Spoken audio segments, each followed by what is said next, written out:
हरे कृष्णा। भक्ति शास्त्री पाठ्यक्रम भक्ति रसामृत सिंधु। कल के सत्र में हमने भक्ति रसामृत सिंधु का जो आमुख है उस पर थोड़ा चर्चा किया था,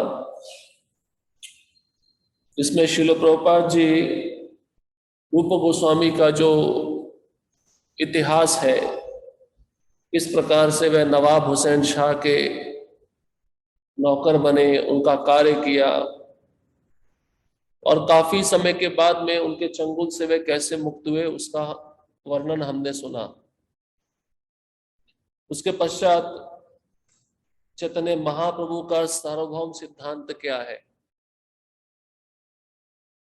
जो ब्राह्मण कुल में जन्मा है, अगर उसका आचरण या गुण ब्राह्मण जैसा नहीं है तो वह ब्राह्मण नहीं कहलाया जा सकता। और जो शूद्र कुल में जन्मा है, उसका आचरण वैष्णव जैसा है, वह भक्ति में क्रियाओं को अपने जीवन में विकसित किया है, तो उसको ब्राह्मण से भी श्रेष्ठ माना जाएगा। उसके पश्चात रूप गोस्वामी अपने जीवन में जितना कमाए थे वह धन का बंटवारा किस तरह से किए। 50% उन्होंने ब्राह्मण और वैष्णवों की सेवा में दिया, 25% अपने सगे संबंधियों को दिया और बचा हुआ 25% उन्होंने अपने निजी आपत्ति काल के लिए रख लिया। इसके पश्चात श्रील प्रभुपाद जी भक्ति रसामृत सिंधु का परिभाषा बताते हैं। भक्ति का अर्थ है प्रीति पूर्वक सेवा। जो कृष्ण की सेवा प्रेम पूर्वक की जाती है उसी को भक्ति कहा गया है। और भक्ति में जब ऐसी सेवा की जाती है तो उस भक्त को एक रस मिलता है, वह रस उस भक्ति में उसको आगे ढकेलता रहता है। इसलिए भक्ति के बाद शब्द आया रस। और रस भौतिक होता है और आध्यात्मिक भी होता है। भौतिक रस शाश्वत नहीं रहता। श्रील प्रभुपाद जी उसका उदाहरण दिए हैं। एक कर्मी व्यक्ति अपने परिवार के लिए अहर्निश श्रम करता है क्योंकि उसको अपने बच्चे और पत्नी से प्रेम है, लेकिन 6 दिन तक अथक प्रयास करने के बाद जब 7वां दिन आता है तो वह सोचता है मैं थोड़ा अवकाश ले लूं, परिवर्तन चाहता है। तो पहले भोग कर लिया 6 दिन, फिर 7वें दिन त्याग, और फिर जब अगला दिन आता है तो फिर वह भोग में लग जाता है। तो इस तरह जो भौतिक रस है वह भोग त्याग में फंसा हुआ है, लेकिन जो आध्यात्मिक रस है वो शाश्वत है। बहुत सारे भक्त हैं जिनको भक्ति में इतना रस मिलता है कि वे संसार के प्रति उनका कुछ भी आकर्षण नहीं होता। शाश्वत रस, भक्ति का रस स्थायी रहता है, कभी भी नष्ट नहीं होता। और भौतिक रस इसी जीवन के साथ समाप्त हो जाता है। इस शरीर जब समाप्त होता है, इसकी मृत्यु होती है, तो वह रस भी समाप्त हो जाता है। और इसी शरीर में जो हमने कर्म किया उसके अनुसार हमको अगला शरीर प्राप्त होता है। श्रील प्रभुपाद जी इसका भी वर्णन किए। इसलिए जब रस उस भक्त को मिलता है तो वही रस उसके लिए अमृत बन जाता है। और उसी सिंधु का एक बूंद इस पुस्तक में दिए हैं रूप गोस्वामी। श्रील प्रभुपाद जी उसके पश्चात कहते हैं भक्ति रस में नित्य तल्लीनता को भक्ति रसामृत सिंधु का गंभीर अध्ययन करके समझा जा सकता है। अगर आपको भक्ति के रस में डूबना है तो इस ग्रंथ का गहन अध्ययन करना चाहिए। स्वयं प्रभुपाद जी अपना अनुभव बताते हैं कि जब वह ब्राह्मण दीक्षा लेने जा रहे थे तो उससे पूर्व भक्ति सिद्धांत महाराज ने श्रील प्रभुपाद जी को यह ग्रंथ पढ़ने के लिए कहा था। और जब प्रभुपाद जी संन्यास ले लिए 17 सितंबर 1959, मथुरा में केशव गौड़ीय मठ है, उसके पश्चात जब वृंदावन में वह आकर रहने लगे, जैसे आप सभी परिचित है, राधा दामोदर मंदिर में प्रभुपाद जी का भजन कुटीर था और उसी कमरे के बिल्कुल सामने रूप गोस्वामी की समाधि थी। तो अपने गुरु का आज्ञा का पालन करने के लिए रोज श्रील प्रभुपाद जी रूप गोस्वामी को प्रार्थना भी करते थे। कहते थे कि मैं अपने गुरु की आज्ञा का पालन करना चाहता हूं, इसलिए आप मुझे शक्ति प्रदान कीजिए, जैसे आपने चैतन्य महाप्रभु से शक्ति प्राप्त की। श्रील प्रभुपाद जी उसके बाद बताते हैं कि हर एक को प्रेम करने की इच्छा है, कोई भी प्रेम के बिना जीवित नहीं रह सकता। लेकिन प्रेम कहाँ ढूंढा जाए, प्रेम का आश्रय कौन होना चाहिए, व्यक्ति इससे अनजान हो गया है। इसलिए वह अपना प्रेम इस संसार के विषयों में ढूंढता है। बहुत सारे विषय हैं, अब व्यक्ति उन विषयों में अपना प्रेम ढूंढता है तो उसके प्रति आसक्त होकर उसको उसी शरीर में जाना पड़ता है। श्रील प्रभुपाद जी समझाते हैं कि हमारा वास्तविक आश्रय, वास्तविक प्रेम किससे होना चाहिए? कृष्ण से होना चाहिए, क्योंकि कृष्ण ही हमको पूर्ण आश्रय दे सकते हैं, हमको इस संसार के भय से मुक्त कर सकते हैं। उसके पश्चात श्रील प्रभुपाद जी कहते हैं कि भक्ति रसामृत सिंधु सारे मनुष्यों को यह शिक्षा देता है कि भगवान कृष्ण से प्रेम करने की सरल तथा सहज विधि को किस तरह प्रयुक्त किया जाए। प्रेम करने की एक विधि होती है। जब प्रेमी प्रेमिका मिलते हैं तो खाली दो चार मीठी बातें नहीं होती हैं, तो प्रेमी को प्रेमिका को अपने साथ में रखने के लिए बहुत सारे यत्न करने पड़ते हैं, उसकी सेवा करनी पड़ती है। तो ऐसे ही जब भक्त भगवान की प्रेममय सेवा करता है तो वह भगवान उस भक्त के प्रेम के वशीभूत हो जाते हैं।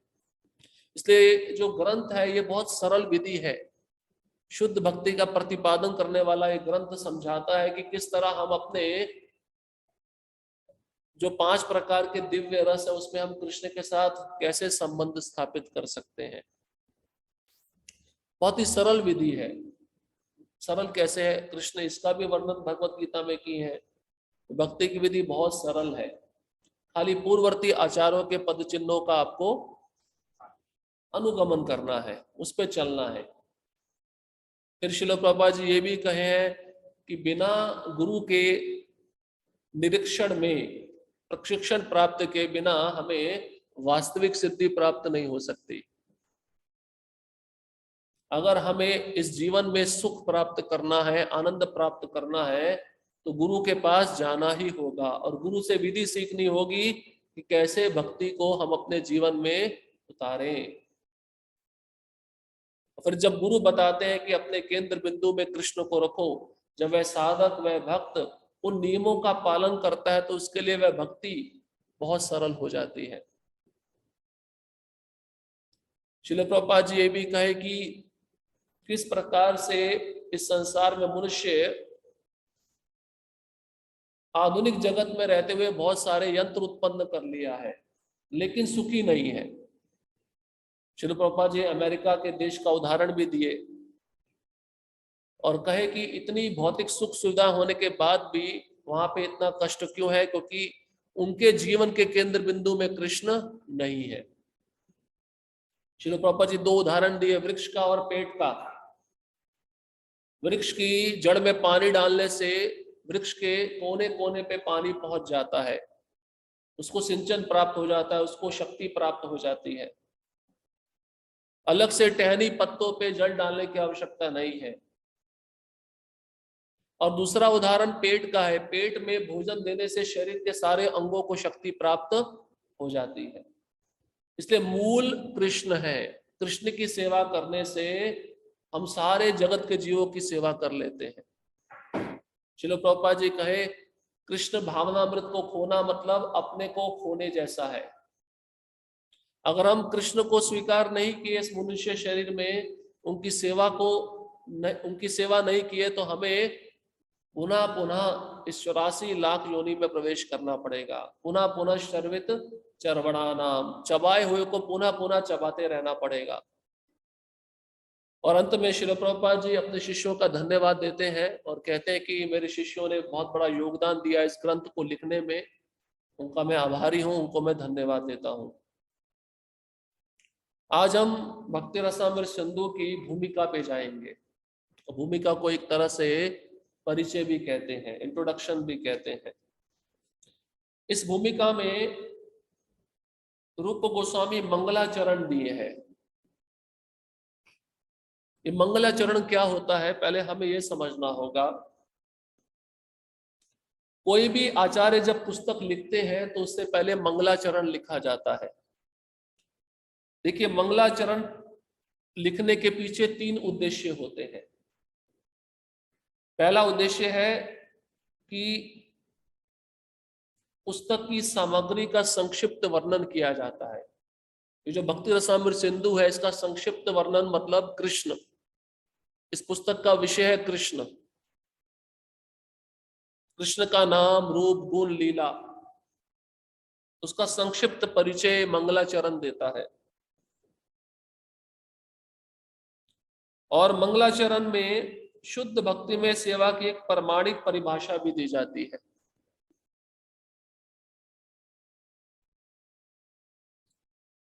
ये जो मंगलाचरण होता है, इस शुभता का एक आह्वान होता है, टू क्रिएट ऑस्पिशियसनेस, एक शुभ वातावरण तैयार किया जाए। शुभता का आह्वान ये मंगलाचरण देता है कि वहां पर हर समय हर स्थान पे शुभ हो।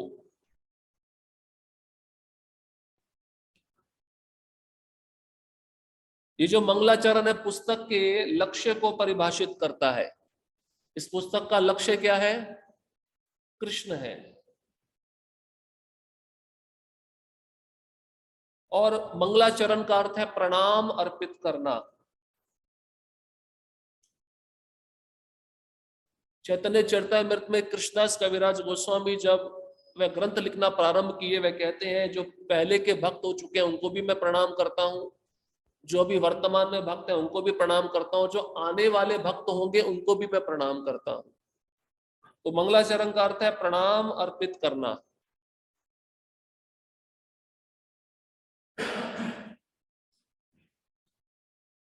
और तीसरा है आशीर्वाद प्रदान करता है। ये मंगलाचरण आशीर्वाद देता है कि सबका मंगल हो।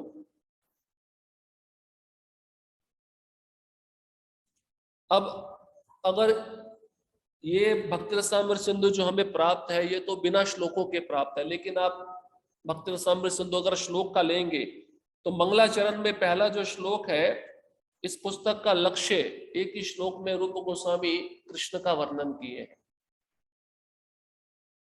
जो दूसरा श्लोक है वह हरिवंदन का है, भगवान को वंदना की जा रही है। तीसरे श्लोक में गुरु को वंदन किया जा रहा है।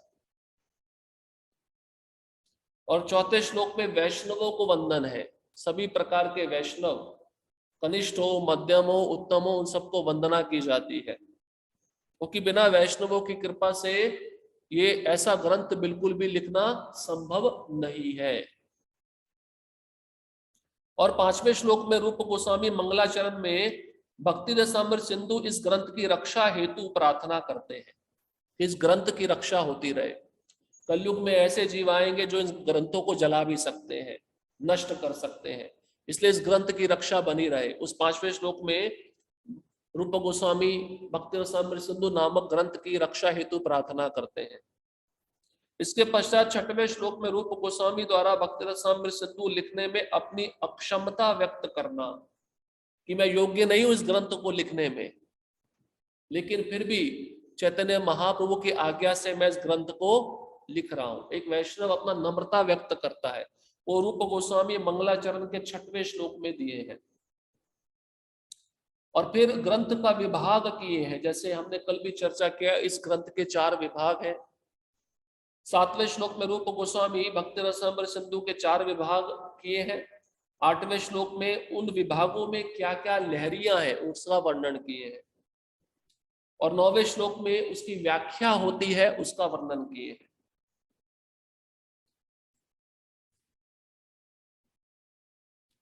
मंगलाचरण में ही शुद्ध भक्ति में सेवा की परिभाषा क्या है, रूप गोस्वामी 10वें श्लोक में बताते हैं, आचार्यों का अनुगमन करना।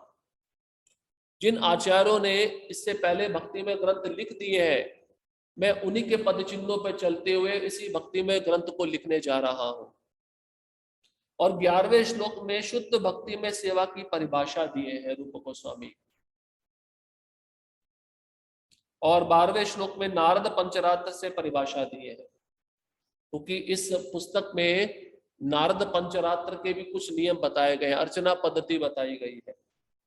क्योंकि वेदों से संबंधित एक अध्याय आएगा, उसमें क्या करना है क्या नहीं करना उसको हम श्रवण करेंगे। तो इस प्रकार से मंगलाचरण किया जाता है। मंगलाचरण का मूल अर्थ है वैष्णवों से कृपा प्राप्त करना और उनसे उनको आशीर्वाद देना, उनको आशीर्वाद प्रदान करना कि जिनसे उनके जीवन में भी मंगल हो और जो ग्रंथ रूप गोस्वामी लिखने जा रहे हैं वह भी स्पष्ट रूप से उस लक्ष्य को परिभाषित कर सके। अब भूमिका में देखिए प्रभुपाद जी पहला शब्द लिखे हैं मंगलाचरण। भगवान कृष्ण परम पुरुष समस्त कारणों के कारण तथा समस्त रसों शांत, दास्य, सख्य, वात्सल्य, माधुर्य, हास्य, करुण, भयानक, वीर, रौद्र, अद्भुत तथा विभत्स रसों के आगार है। ये 8 प्रकार के रस हैं। 5 तो हमें पता है, 5 मुख्य है, 7 गौण है। शांत रस में कौन कौन सी उदाहरण है कृष्ण की सेवा करने वाले? शांत रस में कौन कौन से उदाहरण है जो कृष्ण की सेवा करते हैं? शांत रस में ऐसे भक्त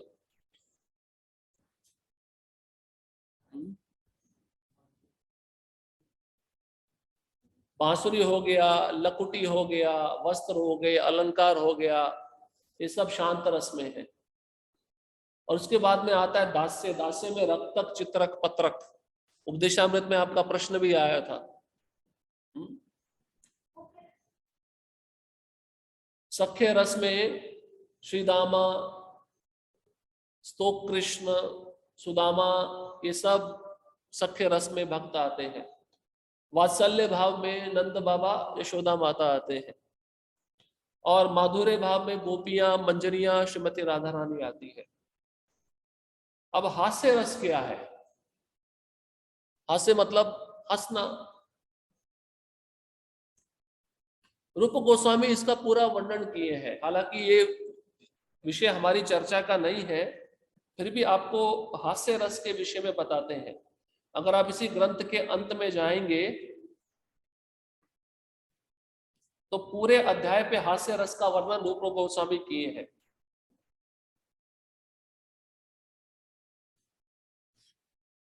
भाग 4 में इस पुस्तक का जो अध्याय 45 है उसमें देखिए हास्य भक्ति रस।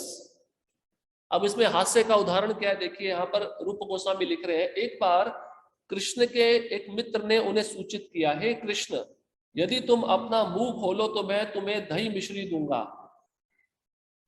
कृष्ण ने तुरंत अपना मुंह खोल दिया, किंतु मित्र ने दही मिश्री डालने के बजाय मुंह में एक फूल डाल दिया। इस फूल को चखकर कृष्ण ने अपना मुंह विचित्र सा बना लिया। यह देखकर वहां खड़े सारे मित्र जोर से हंस पड़े। इसको कहते हैं हास्य रस। ये 7 प्रकार के गौण रस है, गोलोक वृंदावन में कृष्ण के साथ किए जाते हैं। आप ये रस वैकुंठ में नारायण के साथ नहीं कर सकते, आपको परमिशन नहीं है।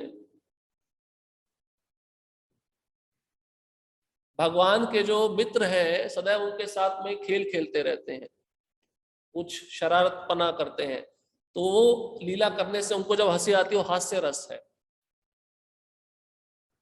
इन सब रसों के आगार स्वयं कृष्ण है। ये सभी रस उन्हीं से आते हैं, इसलिए कहते हैं रसो वे सहा। इसलिए प्रभुपाद जी ने एक पुस्तक लिखी जिसका नाम था रसराज श्री कृष्ण। सारे रस कृष्ण से प्रकट होते हैं। ये हो गया हास्य रस। अब हास्य के बाद में आता है अद्भुत तथा वीर भक्ति रस। देखिए अद्भुत रस कौन सा है? जब नारद जी द्वारका में गए, द्वारका के एक एक महल में जाकर वह देखने लगे कि कृष्ण प्रत्यक्ष रूप से वहां पे विद्यमान है, सभी 16,108 रानियों के साथ रह रहे हैं, अलग अलग प्रकार से लीला कर रहे हैं। तो ये देखकर नारद मुनि को अद्भुत हुआ कि एक ही समय पे कृष्ण इतने सारे स्थानों पे एक साथ कैसे रह सकते हैं। ये अद्भुत रस, आश्चर्य हो गया नारद जी को। यह अद्भुत रस कहलाता है।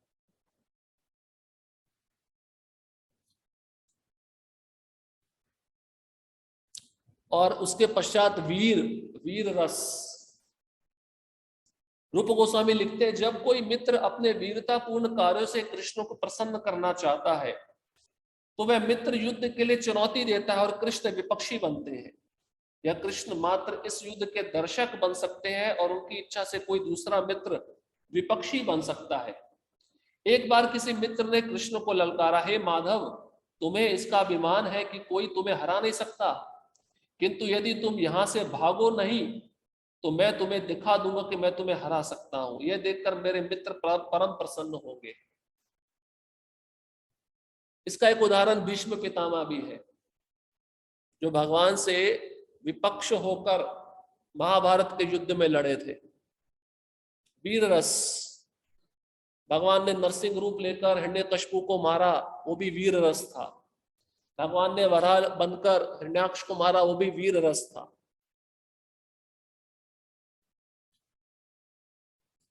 उसके पश्चात आता है करुण, करुण भक्ति रस।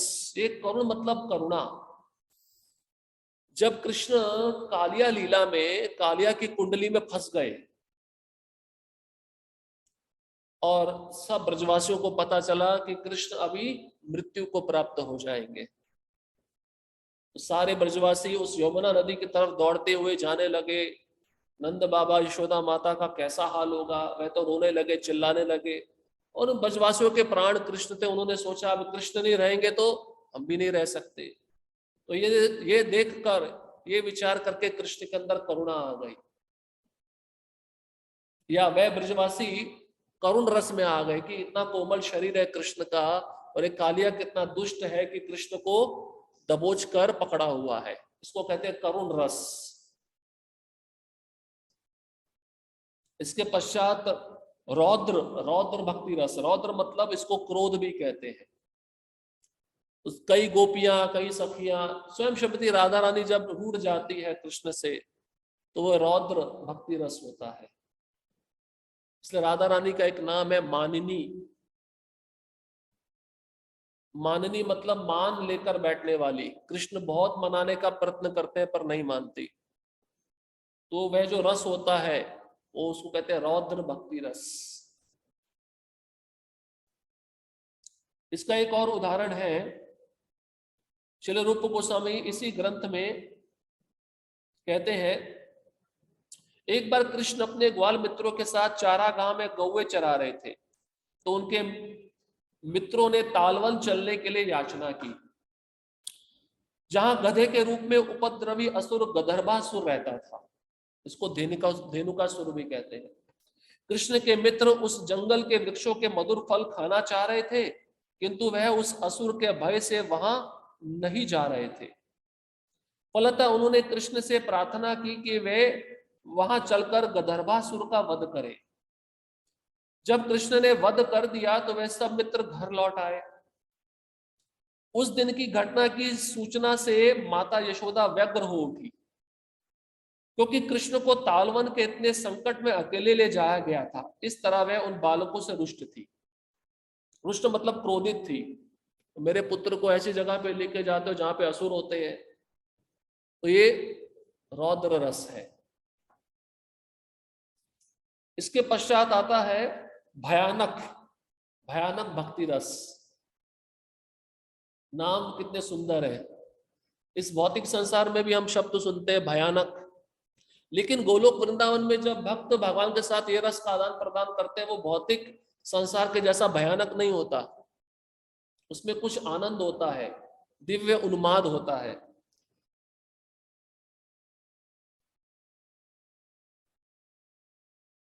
अब इसका एक उदाहरण बताते हैं भयानक रस का।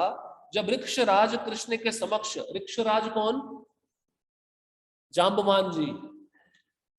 जब समंतक मणि चुरा ली गई थी, समंतक मणि नहीं मिल रही थी, कृष्ण ने द्वारका वासियों को कहा कि आप गुफा के बाहर रहो, मैं गुफा के अंदर जाकर मणि लेकर आता हूं। लेकिन 27 दिन तक भगवान कृष्ण वृक्षराज जाम्बवान के साथ युद्ध करते रहे। वो युद्ध जो था वो भयानक रस था। रूप गोस्वामी यहाँ पे लिख रहे हैं, जब वृक्षराज कृष्ण के समक्ष उनसे लड़ रहा था तो सहसा उसे लगा कि ये तो भगवान है। कब पता चला भगवान है? क्योंकि कृष्ण ने, जाम्बवान बूढ़े हो चुके थे, उनको मार मार कर उनकी हड्डियों का चकनाचूर बना दिया था। उनको बहुत वेदना होने लगी। तो वे समझ गए मेरे अंदर तो बहुत शक्ति है, मुझे अगर कोई हरा सकता है तो भगवान ही हरा सकते हैं, और ये मेरे प्रभु राम ही है। तब कृष्ण ने उसे इस प्रकार संबोधित किया, हे वृक्षराज, तुम्हारा मुख सूख क्यों गया है? तुम मुझसे भयभीत ना हो जाओ, तुम्हारे हृदय को इस तरह कांपने की आवश्यकता नहीं है, अपने को शांत करो, शांत करो। मैं तुम पर क्रुद्ध नहीं हूं, किंतु तुम मुझ पर जितना चाहो उतना क्रोध जता सकते हो। तुम मुझसे युद्ध करते रहकर अपनी सेवा का विस्तार कर सकते हो और मेरे खिलवाड़ को बढ़ा सकते हो। कृष्ण भक्ति रस की इस भयावह अवस्था में कृष्ण स्वयं भयानक रस के आलंबन है।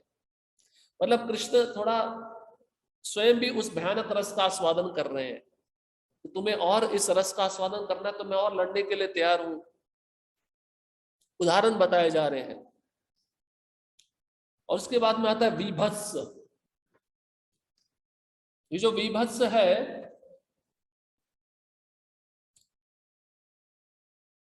विभत्स का उदाहरण रूप गोस्वामी यहाँ पे कहते हैं, जब कोई भक्त अपने पूर्व गर्हित कर्मों पर पश्चाताप करता है और उसके शरीर पर विशिष्ट लक्षण दिखते हैं तो उसके इस भाव को विभत्स भक्ति रस कहा जाता है।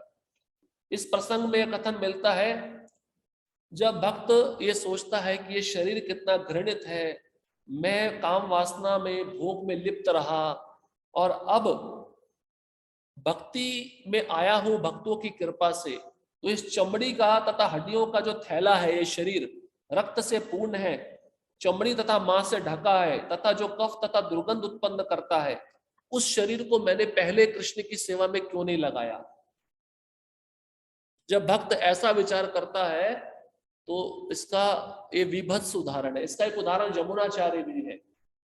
यमुनाचार्य जब राजा थे तो उन्होंने बहुत भोग विलास किया, लेकिन जब उन्होंने कुछ भगवत गीता के श्लोक श्रवण किए, जब वह पुनः भक्त बन गए, भाव अवस्था में पहुंच गए, अचानक भक्ति करते करते उनको अपने राजा के जीवन का समय याद आया कि मैं उन रानियों के साथ कितना भोग करता था।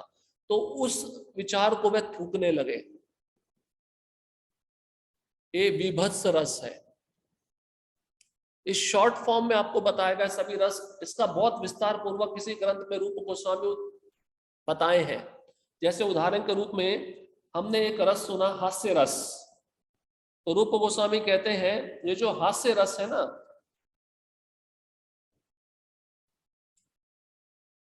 इसके 6 विभाग हैं। हास्य रस में भी 6 डिवीजन है, 6 विभाग हैं। स्मित, हसित, विहसित, अवहसित, अपहसित तथा अतिहसित।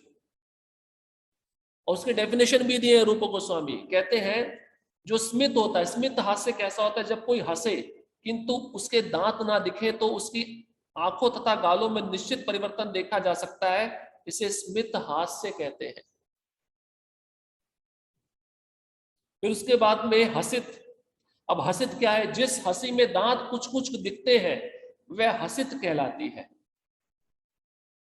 देखिए हमारे आचार्यों ने कितना डिटेल्ड डिस्क्रिप्शन दिया है। ये सब रस कृष्ण के साथ उनके मित्र गोलोक वृंदावन में करते हैं। उसके पश्चात विहसित।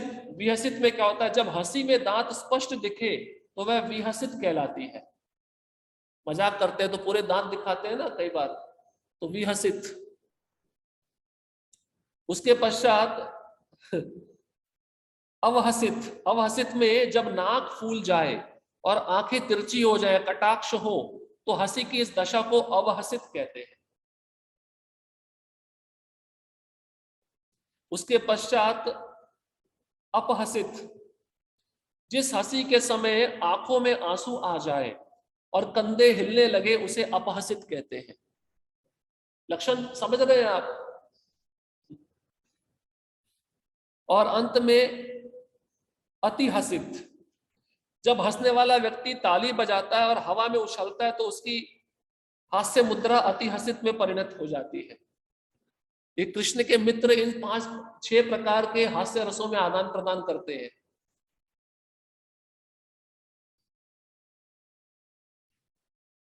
फिर रूप गोस्वामी भक्ति रसामृत सिंधु में कृष्ण की वेणु की भी बारे में बताए हैं। 3 प्रकार का बांसुरी है कृष्ण के पास।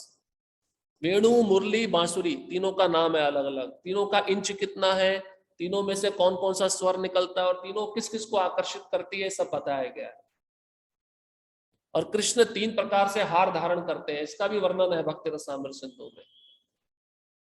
पुजारी तो हार गले में पहनाता है, पर भगवान टेढ़ा भी पहनते हैं, दाया भी पहनते हैं, बाया भी पहनते हैं और सीधा भी पहनते हैं। ये सब भक्ति रसामृत सिंधु में रूप गोस्वामी वर्णन किए। क्यों किया है? क्योंकि वो देखते हैं गोलोक वृंदावन की लीला, इसलिए वो लिख रहे हैं इस ग्रंथ में। आप भाग्यशाली हो, आपको एक ग्रंथ मिला है।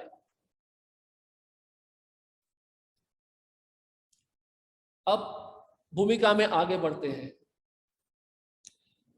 वे परम आकर्षक हैं और उन्होंने अपने विराट तथा दिव्य आकर्षक स्वरूप के द्वारा तारका, पालिका, श्यामा, ललिता तथा अंततः श्रीमती राधा रानी जैसी गोपियों को मोहित कर लिया है।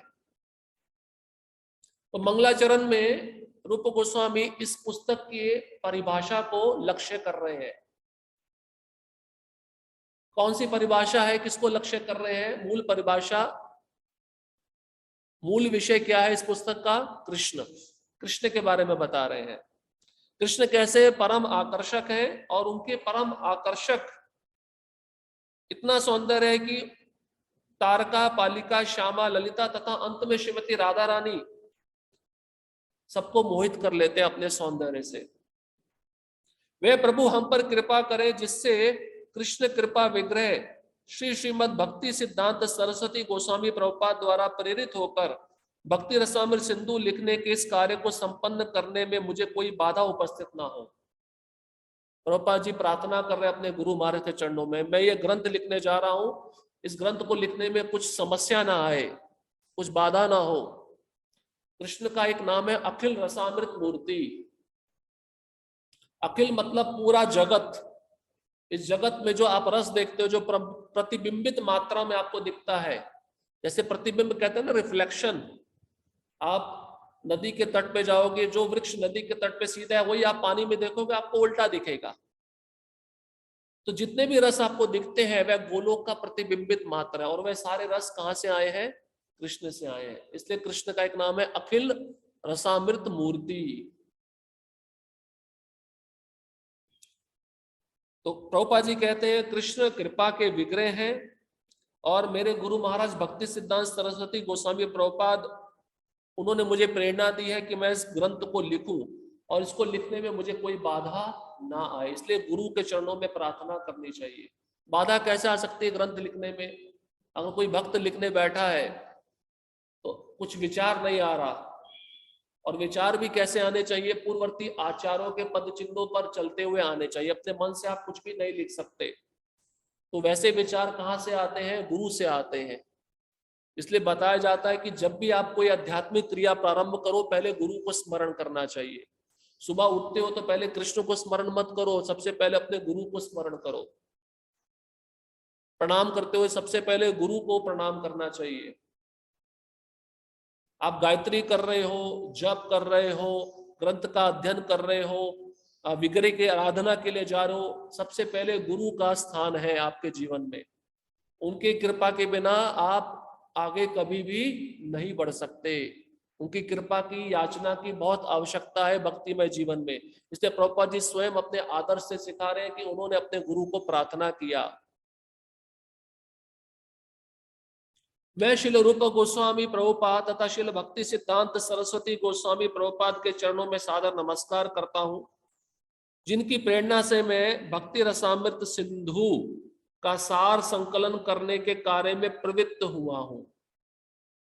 यह ग्रंथ आज से 500 वर्ष पूर्व पश्चिम बंगाल में कृष्ण भावनामृत आंदोलन का प्रसार करने के लिए प्रकट हुए श्री चैतन्य महाप्रभु द्वारा प्रतिपादित परम भक्ति विज्ञान है। अब पुनः प्रभुपाद जी रूप गोस्वामी को और अपने गुरु महाराज के चरणों में प्रणाम कर रहे हैं। वे स्पष्ट कहते हैं उनकी प्रेरणा से मैं ग्रंथ लिखने जा रहा हूं, और ये जो ग्रंथ था आज से 500 वर्ष पूर्व जब चैतन्य महाप्रभु प्रकट हुए कृष्ण भावनामृत आंदोलन का प्रचार करने के लिए, उन्होंने ये भक्ति रस रूप गोस्वामी को प्रदान किया, और उसी परंपरा में कई आचार्यों ने इसी ग्रंथ के ऊपर टीका लिखी है। तो उन आचार्यों के पद चिन्हों का अनुगमन करते हुए, अनुसरण करते हुए मैं एक ग्रंथ लिखने जा रहा हूं।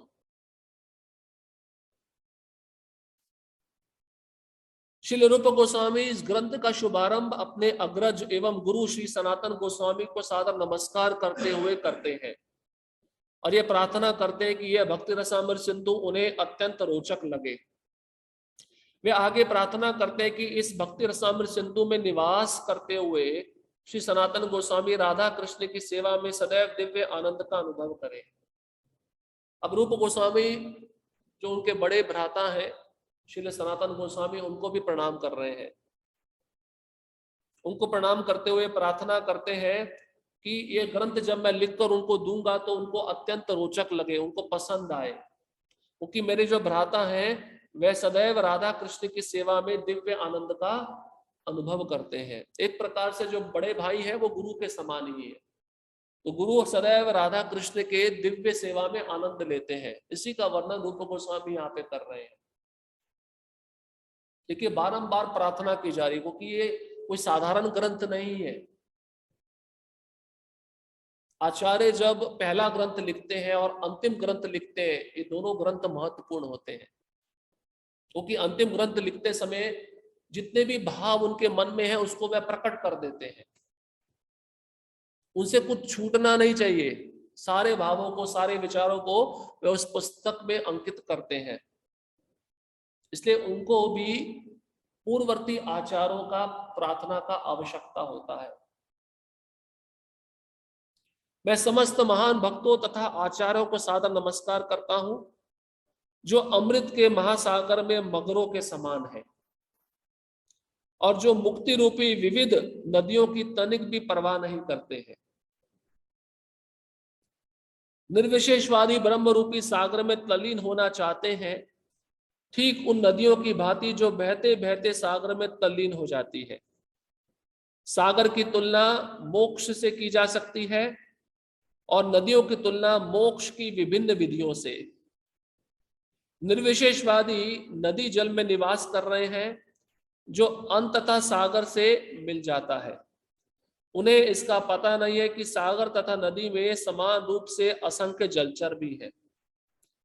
जो मगर सागर में रहते हैं उन नदियों की परवाह नहीं करते जो सागर में आकर मिलती रहती हैं। भक्तगण सदैव भक्ति रूपी सागर में रहते हैं और नदियों की तनिक भी परवाह नहीं करते। दूसरे शब्दों में जो शुद्ध भक्त है वह भगवान की दिव्य प्रेमा भक्ति रूपी सागर में सदैव रहते हैं और उन अन्य विधियों की परवाह नहीं करते जो सागर में क्रमशः गिरने वाली नदियों के तुल्य है। तो प्रभुपाद जी यहाँ पे एक उक्ति समझा रहे हैं, एक उपमा दे रहे हैं। रूप गोस्वामी के द्वारा वह बताना चाहते हैं कि महान भक्तों तथा आचार्यों को वह सादर नमस्कार कर रहे हैं। पहले उन्होंने अपने गुरु को प्रणाम किया जो सनातन गोस्वामी थे, उसके बाद में महान भक्तों को प्रणाम कर रहे हैं, उनका भी आशीर्वाद चाहिए। अब महान भक्तों तथा आचार्य की तुलना रूप गोस्वामी किससे कर रहे हैं? अमृत के महासागर में मगरों के समान। ये मगर वो मगरमच्छ नहीं है, मगर एक प्रकार की बड़ी मछली होती है जो व्हेल मछली से भी बड़ी होती है।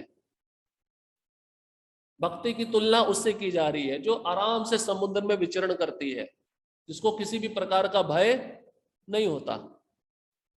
लेकिन कई मुक्ति रूपी विविध नदियां भी रहती हैं। नदियां जाकर कहां मिलती हैं? सागर में मिलती हैं। तो यहां पर रूप गोस्वामी कहते हैं जो निर्विशेषवादी ब्रह्म रूपी सागर में तल्लीन होना चाहते हैं, ठीक उन नदियों की भांति जो बहते बहते सागर में तल्लीन हो जाती है। सीधी सी बात है।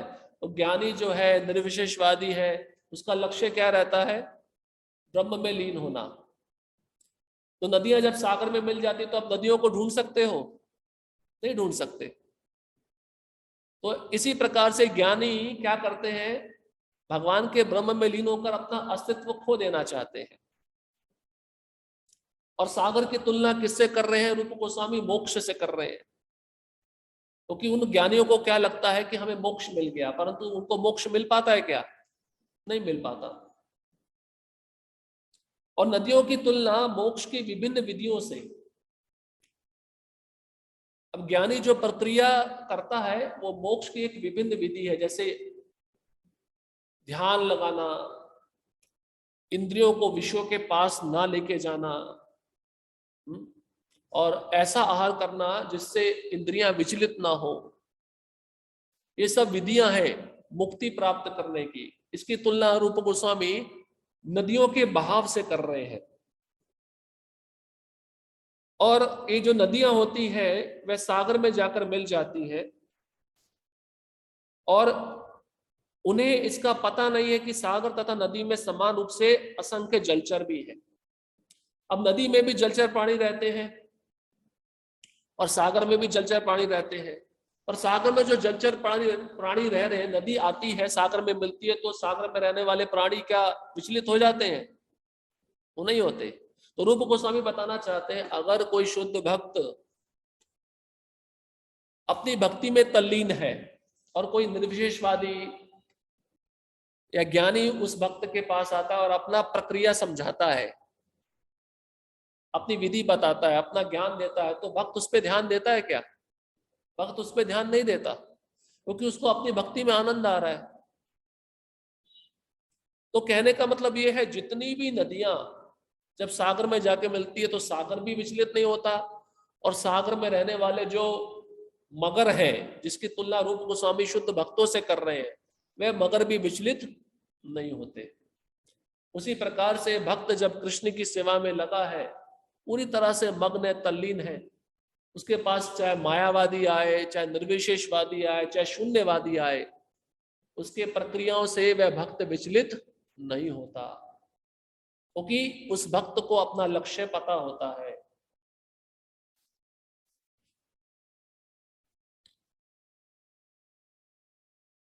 श्रील रूप गोस्वामी अपने गुरु श्रील सनातन गोस्वामी से भक्ति रसामृत सिंधु की रक्षा उन तार्किकों मीमांसकों से करने की प्रार्थना करते हैं जो व्यर्थ ही भगवान के भक्ति योग विज्ञान में दखल देते हैं।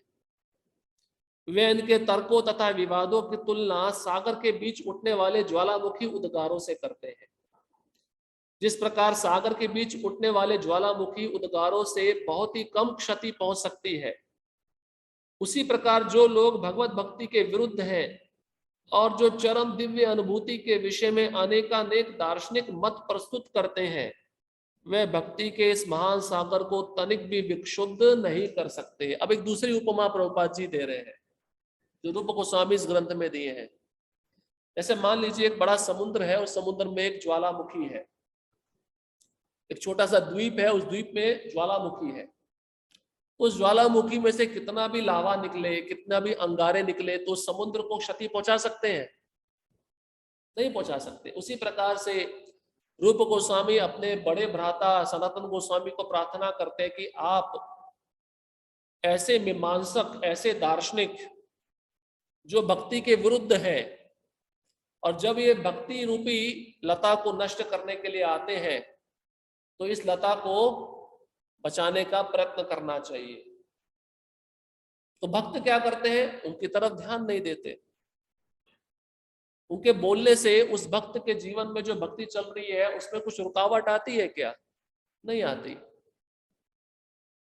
तो दूसरा उपमा यहाँ पे दिया गया है, जैसे वो जो बड़ा ज्वालामुखी है उसमें से कितना भी अंगारे निकले, उस जाकर कहाँ मिलता है? सागर में मिलता है, और सागर में मिलने के बाद वो खत्म हो जाता है। उसी प्रकार से ऐसे विचारक, ऐसे मीमांसक इस ग्रंथ के प्रति कुछ विद्रोह की भावना रखेंगे, इस ग्रंथ के प्रति विरुद्ध हो जाएंगे, और उससे उस भक्त विचलित नहीं होता।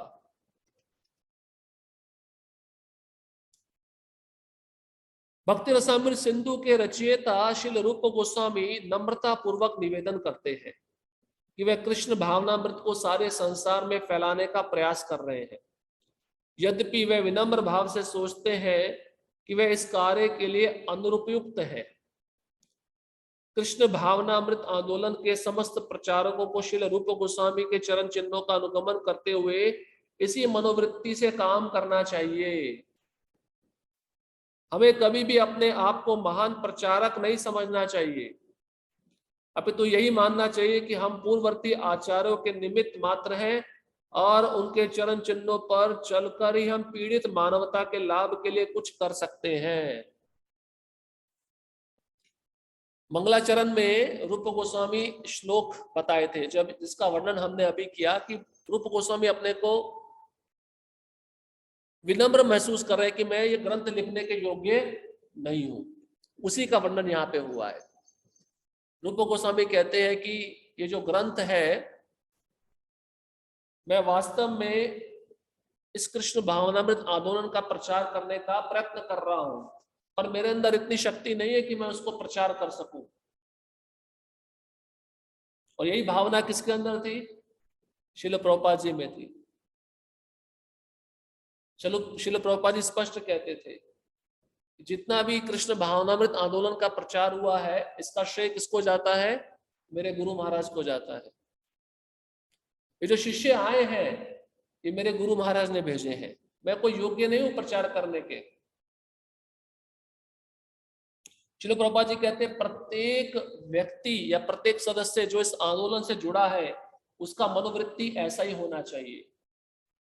कैसा? कि हम कोई महान प्रचारक नहीं है।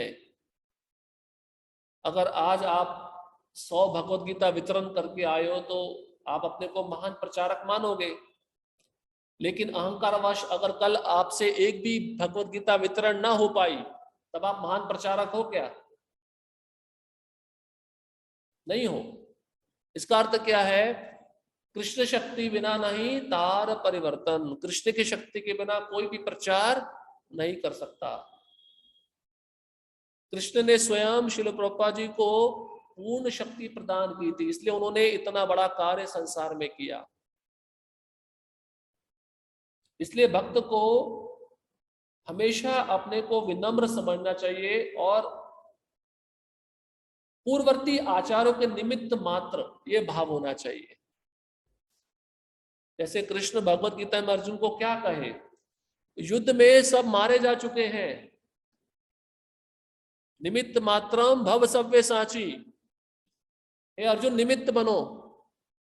भगवान अपने भक्तों को निमित्त बनाकर वह कार्य करवाना चाहते हैं। इसलिए विनम्रता बहुत आवश्यक है प्रचार में, क्योंकि प्रचार करते समय बहुत सारे व्यक्तियों से संपर्क होता है। कभी निंदा होती है, कभी स्तुति होती है, कभी अहंकार को समूल नष्ट किया जाता है। तो उसमें विनम्रता बहुत जरूरी है। विनम्रता भक्तों को आगे लेकर जाती है। इसलिए विनम्रता बहुत आवश्यक है और पूर्ववर्ती आचार्यों के पदचिन्हों पर चलकर हमें प्रचार करने का प्रयत्न करना चाहिए। भक्ति रसामृत सिंधु 4 भागों में विभाजित कर दिया गया है। जिस प्रकार सागर को कभी कभी 4 भागों में विभाजित कर दिया जाता है, इसके हर भाग में विभिन्न अनुभाग हैं। मूल भक्ति रसामृत सिंधु में सागर की भांति पूर्व, दक्षिण, पश्चिम तथा उत्तर ये 4 भाग हैं और इन विभागों के अनुभाग लहरों के रूप में हैं। जिस प्रकार सागर में विभिन्न लहरें पश्चिम, दक्षिण, पूर्व या उत्तर दिशाओं में सदैव उठती रहती हैं, उसी प्रकार भक्ति रसामृत सिंधु में भी अनेक लहरें हैं। प्रथम भाग में 4 लहरें हैं, जिनमें से पहली लहर भक्ति के सामान्य वर्णन के विषय में, दूसरी लहर भक्ति के वैधानिक साधनों के विषय में, तीसरी लहर भावों के विषय में, चतुर्थ लहर में चरम गंतव्य ईश्वर का प्रेम है। इन सब का वर्णन लक्षणों सहित स्पष्ट रूप से प्रस्तुत किया गया है। अब 4 भाग है उस पुस्तक के, हम पहला भाग ही पढ़ेंगे। तो 4 प्रकार की भक्ति बताई गई है: सामान्य भक्ति, वैदिक भक्ति, भाव भक्ति, प्रेम भक्ति। इन 4 प्रकार की भक्ति का वर्णन है इस ग्रंथ में। पहले भाग में सामान्य भक्ति, दूसरे भाग में साधना भक्ति या वैदिक भक्ति, तीसरे भाग में भाव भक्ति और चौथे भाग में प्रेम भक्ति। जो आपको अभी विभिन्न प्रकार के रसों का वर्णन किया, हास्य, विभत्स, रौद्र, भयानक, ये सब प्रेम भक्ति में आते हैं। इसके 4 भाग है, पूर्व, दक्षिण, पश्चिम तथा उत्तर। और इसके भी विभागों के अनुभाग है जिसको लहरें कहते हैं। लहरें, देखिए कितना सुंदर वर्णन है। ये एक सिंधु है, सागर है, इस सागर के 4 भाग हैं, पूर्व, पश्चिम, उत्तर, दक्षिण। उसमें भी एक विभाग है जिसको लहरें कहते हैं।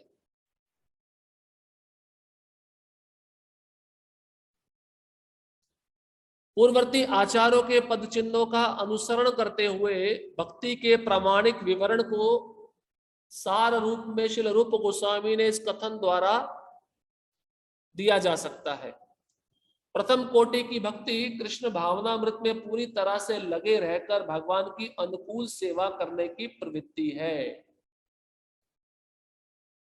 पहली भक्ति का वर्णन कर रहे हैं, रूप गोस्वामी कहते हैं भक्त भगवान की सेवा में लगा है, किस भाव से? किस भाव से? अनुकूल भाव से। अनुकूल होता है और दूसरा प्रतिकूल होता है। अनुकूल मतलब जो कृष्ण को पसंद है। जैसे पहले भी इसका उदाहरण बताया था, यशोदा माता, वह कृष्ण को दामोदर लीला में बांध रही है, मार रही है, डांट रही है, कृष्ण को बहुत अच्छा लग रहा है। क्योंकि तो माँ अपने बच्चे के साथ कैसा व्यवहार करती है? प्रेम पूर्वक व्यवहार करती है। वो बच्चा अगर कुछ शरारत करता है तो उसको दंड देने के भांति उस माता के अंदर प्रेम ही रहता है। ये अनुकूल भक्ति है। और प्रतिकूल भक्ति क्या है? चाणूर और मुष्टिक मल्ल युद्ध में कृष्ण को मारना चाहते थे। कंस जो प्रतिकूल भाव से चिंतन करता था, कैसे मैं कृष्ण को मारूं, ये प्रतिकूल भाव है जो भक्ति के विरुद्ध है। तो जो भक्त भक्ति में लगा है निरंतर और अनुकूल भाव से लगा है, तो रूप गोस्वामी उसको कहते हैं प्रथम कोटि की भक्ति।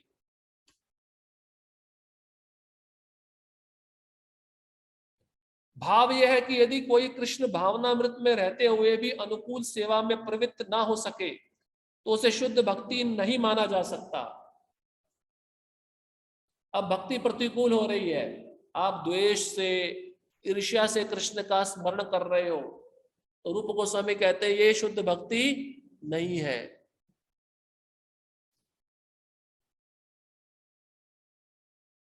शुद्ध भक्ति को सभी प्रकार के भौतिक लाभों या इंद्रिय तृप्ति की आकांक्षाओं से मुक्त रहना चाहिए, क्योंकि ये आकांक्षाएं सकाम कर्म तथा दार्शनिक चिंतन द्वारा अनुशीलित होती हैं। अब श्रील रूप गोस्वामी एक और परिभाषा देते हैं शुद्ध भक्ति की। शुद्ध भक्ति कैसी होनी चाहिए? सारी भौतिक इच्छाओं से मुक्त, भौतिक आकांक्षाओं से मुक्त, और दार्शनिक चिंतन का अनुशीलन नहीं होना चाहिए। भौतिक इच्छाएं जैसे सकाम कर्म में देखी जाती हैं, कोई सकाम कर्म कर रहा है और साथ में भक्ति भी कर रहा है तो उसको शुद्ध भक्ति नहीं कह सकते। जैसे इसका एक उदाहरण है राजा नृग। दान जो होता है वह भौतिक इच्छा से दिया जाता है कि मैं जितना दे रहा हूं उससे ज्यादा मुझे मिले। तो राजा नृग अपने जीवन में एक अच्छा कार्य किए थे, कृष्ण का मंदिर बन रहा था उसके लिए दान दिए थे, लेकिन इसके अतिरिक्त जितना भी वह दान देते थे वह भौतिक इच्छा से देते थे कि उसका दुगना मुझे मिले। लेकिन जब उस सकाम कर्म में जरा सी त्रुटि हो गई, गलती हो गई, तो उनको छिपकली का शरीर मिला द्वारका में। इसका वर्णन पहले हम कर चुके हैं। छिपकली का शरीर मिला द्वारका में, भगवान के धाम में। वो एक अच्छा कार्य किया था, किसी मंदिर के लिए डोनेशन दिया था, इसलिए कृष्ण ने सोचा चलो द्वारका में छिपकली बना देता हूं, और वहां पे भी उन्होंने उद्धार किया उनका।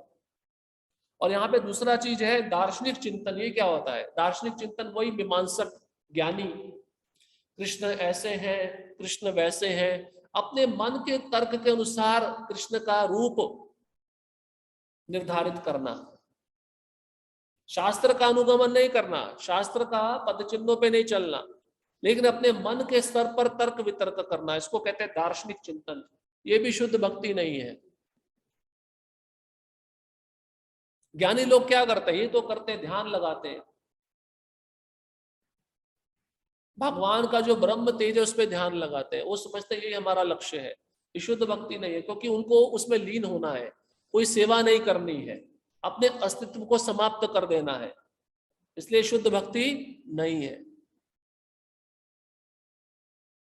सामान्यतः लोग विभिन्न कार्यों में इसलिए लगे रहते हैं कि उन्हें भौतिक लाभ हो, और दार्शनिक जन वाग जाल तथा चिंतन के द्वारा दिव्य अनुभूति प्राप्त करने में लगे रहते हैं।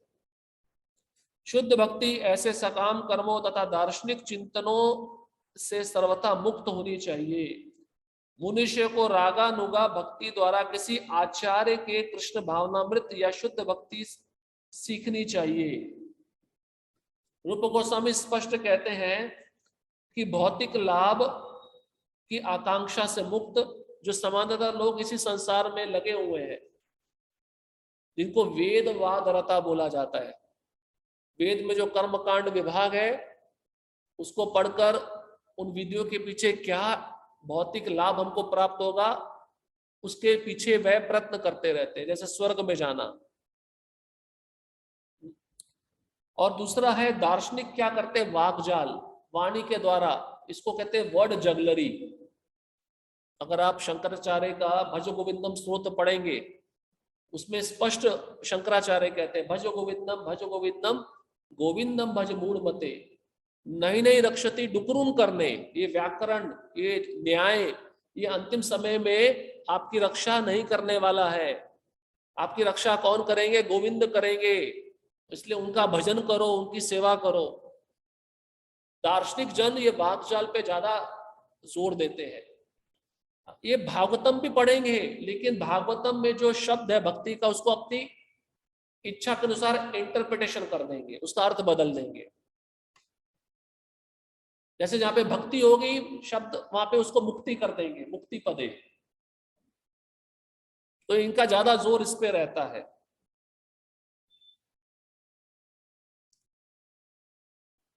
श्रील प्रभुपाद जी रूप गोस्वामी के द्वारा कहना चाह रहे हैं कि जिस गुरु का हमने आश्रय लिया है वो रागानुगा भक्ति के स्तर पे होना चाहिए, वैदिक साधना भक्ति के स्तर पे नहीं होना चाहिए, उत्तम अधिकारी होना चाहिए, तभी वह आपको उस स्तर पे ला सकता है, तभी आपको समझ में आएगा शुद्ध भक्ति क्या है।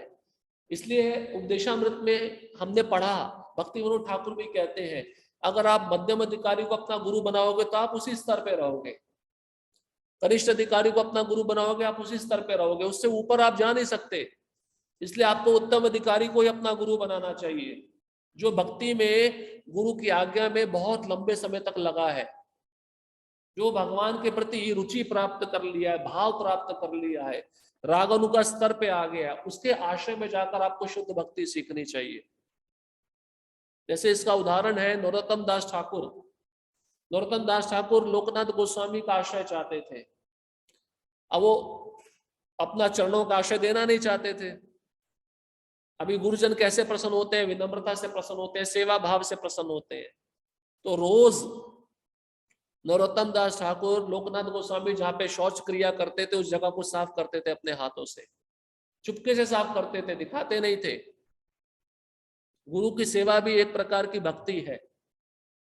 अब ये जब 1 साल तक चलता रहा तब लोकनाथ गोस्वामी को एक दिन विचार आया कि जिस स्थान पे मैं शौच क्रिया करता हूं उसको कौन साफ करता है, आज मैं चुपके से देखूंगा। तो एक दिन लोकनाथ गोस्वामी ने चुपके से देख लिया और देखा कि नरोत्तम दास ठाकुर जो एक बहुत बड़े राजा के पुत्र हैं और ऐसा कार्य कर रहे हैं, उसके पीछे हेतु क्या है, मेरे चरणों का आश्रय प्राप्त करना। तो अंत में जाकर लोकनाथ गोस्वामी ने नरोत्तम दास ठाकुर को दीक्षा दिया, उनके एकमात्र शिष्य, उन्होंने और किसी को दीक्षा नहीं दिया। और लोकनाथ गोस्वामी स्वयं चल के कृष्णदास कविराज गोस्वामी के पास गए थे और कहा था आप मेरा नाम चैतन्य चरितामृत में नहीं लिखना, मैं आपको हाथ जोड़ता हूं। ये लोकनाथ गोस्वामी वही है जिनको महाप्रभु ने सबसे पहले वृंदावन भेजा था, षड गोस्वामियों से भी वरिष्ठ है। और वह क्या कहते हैं, मेरा नाम चैतन्य चरितामृत में नहीं आना चाहिए। तो ये शुद्ध भक्ति है। ऐसे शुद्ध भक्त के चरणों में जाकर हमें प्रशिक्षण लेना चाहिए। जिनके अंदर सारे दिव्य गुण होते हैं। यह भक्ति एक प्रकार का अनुशीलन है। अनुशीलन मतलब प्रैक्टिस। प्रभुपाद जी देखिए बारंबार एक शब्द पे ज्यादा बल देते हैं, सेवा है। ये ध्यान लगाने की प्रक्रिया नहीं है, ये निष्क्रियता नहीं है, ये सक्रियता है। सक्रियता मतलब एक्टिव, भक्ति मतलब सेवा, अनुशीलन, प्रैक्टिस। यह उन लोगों के लिए है जो निष्क्रिय रहना चाहते हैं। निष्क्रिय मतलब आलसी, कोई सेवा नहीं करना चाहते, या मूक ध्यान में अपना समय बिताना चाहते हैं। हमारे आंदोलन में आके भी ऐसे भक्त होते हैं जो मुक्ति के पथ पे होते हैं, कोई सेवा तो नहीं करना चाहते, और जब भी उनके पास जाओ ये सेवा है तो बोलते हैं जब बचा है, बैठ के ध्यान लगाते हैं। तो ये भक्ति उन मूक ध्यान वालों के लिए भी नहीं है और निष्क्रिय वाले लोगों के लिए भी नहीं है। श्रील प्रभुपाद जी कहते हैं ये मात्र निष्क्रियता नहीं है। जो लोग भक्ति करना चाहते हैं उनके लिए अनेक विधियां हैं, लेकिन कृष्ण भावनामृत का अनुशीलन इनसे पृथक है। भक्ति की अनेक विधियां हैं, श्रवणम कीर्तनम विष्णु स्मरणम पाद सेवनम अर्चनम वंदनम दास्यम सख्यम आत्म निवेदनम। लेकिन ये जो कृष्ण भावनामृत का अनुशीलन है किससे पृथक है, किससे अलग है? ये मूक ध्यान वालों से और निष्क्रियता जो एक्टिव नहीं रहना चाहते उनसे अलग है। इस प्रसंग में श्री रूप गोस्वामी ने अनुशीलन शब्द का प्रयोग किया, जिसका अर्थ है पूर्ववर्ती आचारों का अनुगमन करते हुए अनुशीलन। जैसे आप देखिए उदाहरण के रूप में हमारे षण गोस्वामी थे, वो तो मंजरी भाव में थे, वो तो एक जगह बैठ के 64 माला करते थे, ध्यान भी लगाते थे, पर उन्होंने मंदिर नहीं बनवाए क्या? उन्होंने विग्रह की स्थापना नहीं की क्या? उन्होंने विग्रहों के लिए भोग नहीं बनाए क्या? उन्होंने मंदिर का मार्जन नहीं किया क्या? उन्होंने सब किया, जबकि ये सब उनको करने की कोई आवश्यकता नहीं थी।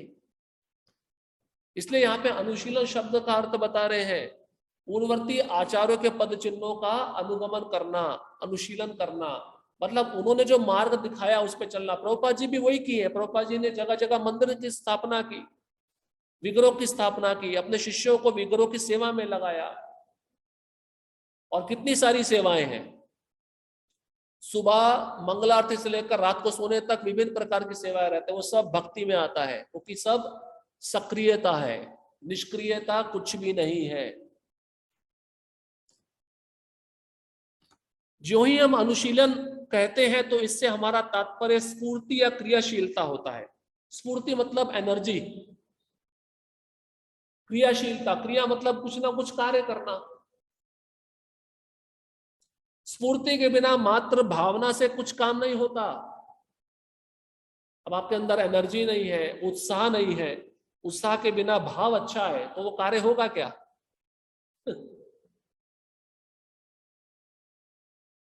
भाव अच्छा, मंगल आरती आना चाहिए, और उठने की स्फूर्ति नहीं है, आ पाओगे मंगल आरती?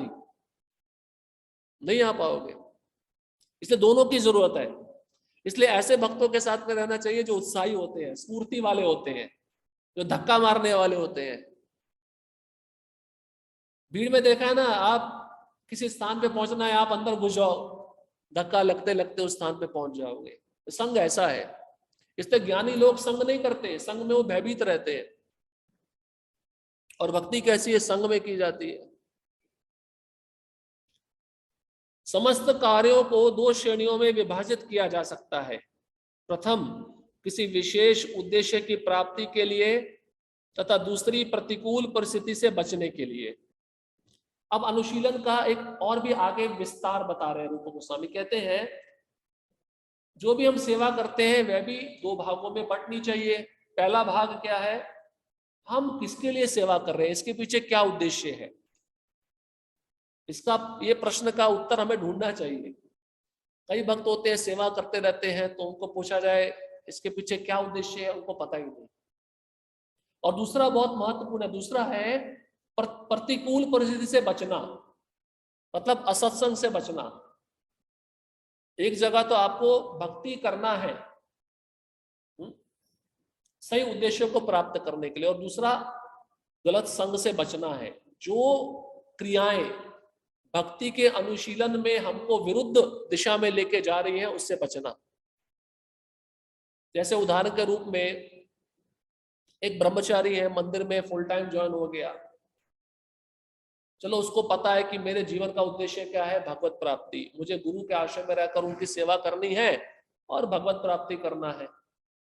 लेकिन अगर उसी आश्रम में रहकर वह भक्त गलत संग में पड़ जाए, ऐसे विषयों का संग ले ले जो उसके भक्ति को दूर लेकर जा सकते हैं, भक्ति की भावना को नष्ट कर सकते हैं, जैसे मोबाइल एक एग्जाम्पल, इसको बारंबार देखना, खाते समय, चलते समय, बैठते समय, उठते समय, तो इसका मतलब क्या है, वो भक्ति के अनुशीलन से दूर होता जाएगा।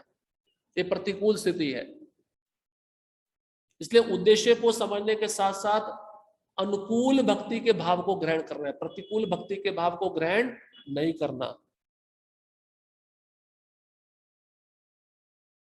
संस्कृत में इन्हें प्रवृत्ति तथा निवृत्ति कहा जाता है। निवृत्ति नकारात्मक कर्म के अनेक उदाहरण हैं, यथा बीमार व्यक्ति को सतर्क रहना पड़ता है और विषम रोग से बचने के लिए दवा लेनी पड़ती है। अब प्रवृत्ति और निवृत्ति, प्रवृत्ति मतलब भक्ति के अनुकूल स्वीकार करना, निवृत्ति मतलब भक्ति के प्रतिकूल त्याग देना। अनुकूल क्या है, अच्छे भक्तों का संग, प्रतिकूल क्या है, सांसारिक लोगों का त्याग। प्रभुपाद जी उदाहरण दे रहे हैं, जब कोई व्यक्ति बीमार पड़ जाता है तो डॉक्टर क्या कहता है, ये चीज खाओ आपके स्वास्थ्य के लिए अच्छी है, और चीजें ना खाओ आपके स्वास्थ्य के लिए हानिकारक है, उसको दोनों चीजें पालनी होगी। उसी को कहते हैं प्रवृत्ति, जो डॉक्टर बता रहे हैं खाने को, निवृत्ति जो डॉक्टर कह रहे हैं त्यागने को। जो लोग आध्यात्मिक जीवन का अनुशीलन करते हैं और भक्ति करते हैं, वे सदैव कर्म में लगे रहते हैं। ऐसे कर्म को शरीर के द्वारा या मन से किया जा सकता है। सोचना, अनुभव करना तथा इच्छा करना, ये मन के कार्य हैं, और जब हम कुछ करते हैं तो कर्म की अभिव्यक्ति स्थूल इंद्रियों द्वारा होती है। तो भक्त भी मंदिर में रहता है, सुबह से लेकर रात तक सेवा करता है ना, उसको एक प्रकार का कर्म कहा गया है। तो कर्म दो प्रकार से होते हैं, सूक्ष्म शरीर के द्वारा और स्थूल शरीर के द्वारा। सूक्ष्म शरीर में सबसे श्रेष्ठ कौन है, मन। तो मन क्या करता है, सोचना, अनुभव करना और इच्छा करना। और जब ये चीजें हो जाती हैं तो फिर उसको स्थूल शरीर के द्वारा किया जाता है। जैसे उदाहरण के रूप में, अब एक पुजारी है मंदिर में, मैं कल भगवान को कौन सी पोशाक पहनाऊंगा, ठीक है, उसने विचार कर लिया मुझे इस रंग का पोशाक पहनाना है, तो उससे संबंधित, उससे मैचिंग के जो अलंकार है उसको ढूंढेगा। फिर उसके बाद में वो एक रात पहले उस ट्रे को सजा देगा, ये मन में इच्छा आ गई, और अगले दिन वह अपने शरीर से वो श्रृंगार करेगा। पहले मानसिक क्रिया फिर शारीरिक क्रिया। तो भक्ति दोनों से होनी चाहिए। इस प्रकार हमें अपने मानसिक कार्यों में सदा कृष्ण का चिंतन करने का प्रयास करना चाहिए और महान आचार्यों तथा अपने गुरु के पद चिन्हों का अनुसरण करते हुए कृष्ण को प्रसन्न करने की योजना बनानी चाहिए। तो प्रभुपाद जी कहते हैं सदैव किसका चिंतन होना चाहिए, मन में कृष्ण का चिंतन होना चाहिए और गुरु के पद चिन्हों का अनुसरण करना चाहिए, अनुकरण नहीं। अनुसरण मतलब उनके बताए हुए मार्ग में चलना, और अनुकरण मतलब नकल करना, जो नहीं होना चाहिए। शरीर, मन तथा वाणी के अपने अपने कर्म होते हैं। मन का कर्म है सोचना, संकल्प विकल्प, वाणी का कर्म है बोलना, शरीर का कर्म है चलना, उठना, बैठना, खाना पीना, ये सब शरीर का कर्म है। इन सब कर्मों में कृष्ण को केंद्र बिंदु में रखना चाहिए। कृष्ण भावना भावित व्यक्ति अपनी वाणी का उपयोग भगवान की महिमा को प्रसारित करने में करता है, यह कीर्तन कहलाता है। कृष्ण भावना भावित व्यक्ति अपने मन को सदैव भगवान के कार्यकलापों का तथा कुरुक्षेत्र के युद्ध स्थल में प्रवचन करने या अपने भक्तों के साथ वृंदावन में विविध लीलाओं में प्रवृत्त होने का चिंतन करता है। इस प्रकार मनुष्य भगवान के कार्यकलापों तथा लीलाओं का निरंतर चिंतन कर सकता है। यह कृष्ण भावनामृत का मानसिक अनुशीलन है। तो वाणी से कृष्ण का गुणगान ये कीर्तन कहलाता है, ये वाणी के द्वारा किया गया कर्म है। और मन से कृष्ण की लीलाओं का चिंतन करना ये मानसिक क्रिया का अनुशीलन है। इसलिए अम्बरीश महाराज का पहला भक्ति का तत्व क्या है? सवै मना कृष्ण पदार विंदयो। अब एक भक्त अगर कृष्ण के चरण कमलों का चिंतन कर रहा है, उसको पाद सेवनम भक्ति भी कहते हैं। पाद सेवनम भक्ति ये नहीं कि मंदिर का परिक्रमा करना, धामों में चलना, ये तो है ही, पर जो भक्त जप करते समय कृष्ण के चरण कमलों का चिंतन कर रहा है, वो भी पाद सेवनम भक्ति है, क्योंकि चरणों को उसने अपने हृदय में धारण किया हुआ है।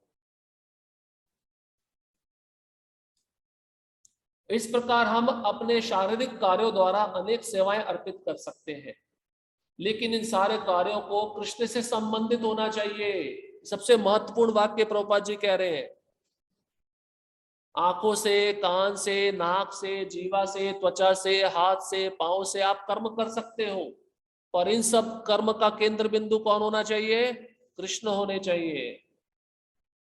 अन्यथा ये इंद्रियां हमको भटका देंगी, और पहले ही हम 84 लाख योनि में भटक रहे हैं। ऐसा संबंध प्रामाणिक गुरु के साथ अपने को जोड़कर स्थापित किया जा सकता है, क्योंकि गुरु शिष्य परंपरा में कृष्ण का सीधा प्रतिनिधि होता है।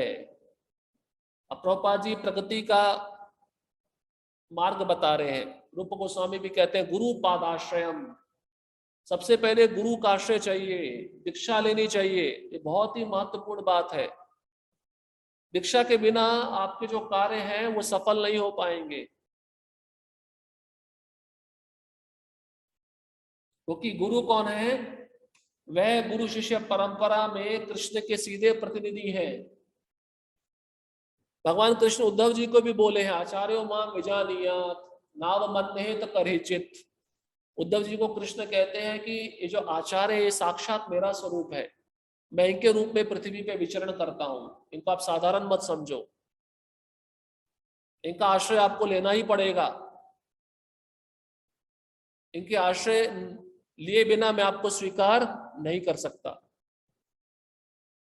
अतएव शरीर के द्वारा संपन्न होने वाले कृष्ण भावना भावित कार्यों को गुरु के निर्देशन में श्रद्धापूर्वक संपन्न किया जाना चाहिए। गुरु का महत्व बता रहे हैं। जो भी भक्ति कर रहे हो गुरु के मार्ग निर्देशन में होनी चाहिए, अपने मन से नहीं होनी चाहिए।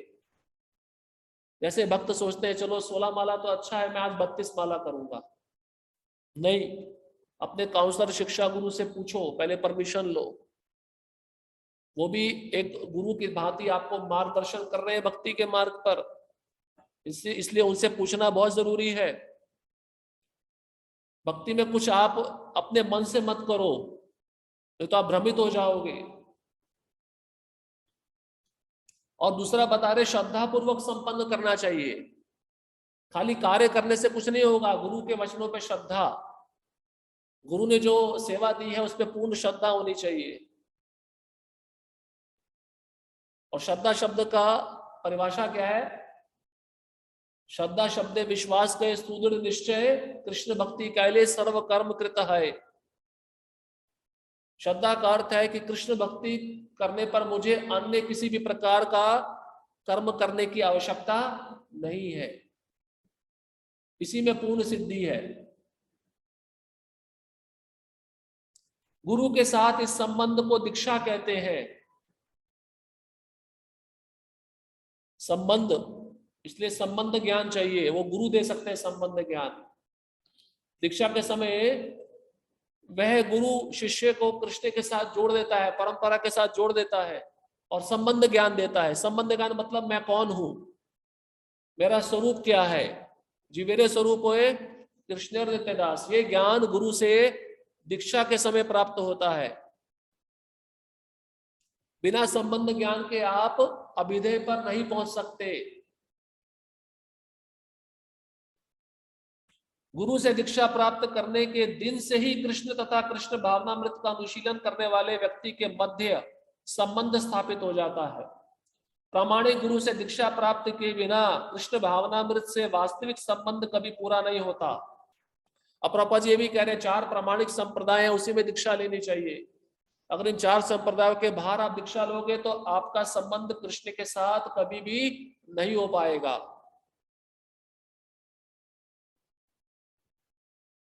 श्री रुद्र ब्रह्म कुमार, ये 4 संप्रदाय हैं, पद्म पुराण में इनका उल्लेख है। श्री संप्रदाय के मुख्य आचार्य रामानुजाचार्य,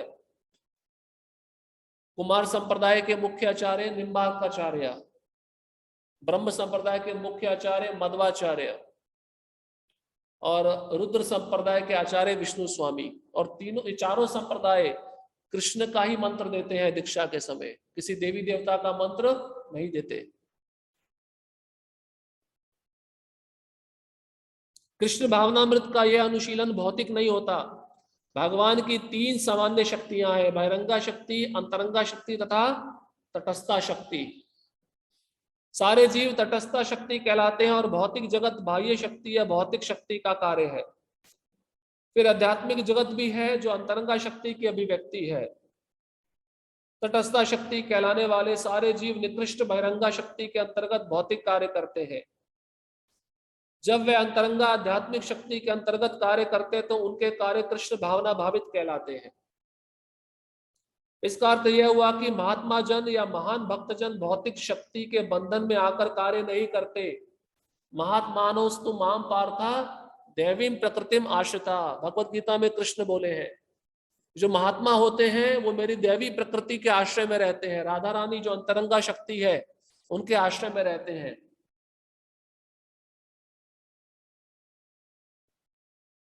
अपितु आध्यात्मिक शक्ति के संरक्षण में रहते हुए कार्य करते हैं। कोई भी कार्य जो भक्ति में या कृष्ण भावनामृत में किया जाता है आध्यात्मिक शक्ति के प्रत्यक्ष नियंत्रण में रहता है। दूसरे शब्दों में शक्ति एक प्रकार का बल है और यह बल प्रमाणिक गुरु तथा कृष्ण दोनों की कृपा के द्वारा आध्यात्मिक बनाया जा सकता है।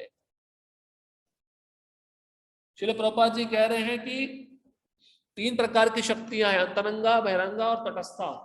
भौतिक जगत में बहिरंगा शक्ति कार्य करती है, आध्यात्मिक जगत में अंतरंगा शक्ति कार्य करती है और जीव जो 84 लाख योनि में वह तटस्था शक्ति है। अब ये जो जीव अगर भौतिक कार्य करता रहेगा तो बहिरंगा शक्ति के वशीभूत है, और वही जीव अगर भक्ति करने लगेगा तो वह अंतरंगा शक्ति के नियंत्रण में आ जाएगा। उसका कार्य आपको बाह्य रूप से दिखेगा कि भौतिक है, पर वो भौतिक नहीं होगा। जैसे एक भक्त मंदिर बनवा रहा है और एक भौतिकतावादी अपना घर बना रहा है, दोनों में क्रिया तो एक ही है, सामान भी वही लगने वाला है, पर दोनों की चेष्टाएं, दोनों के भाव अलग अलग हैं।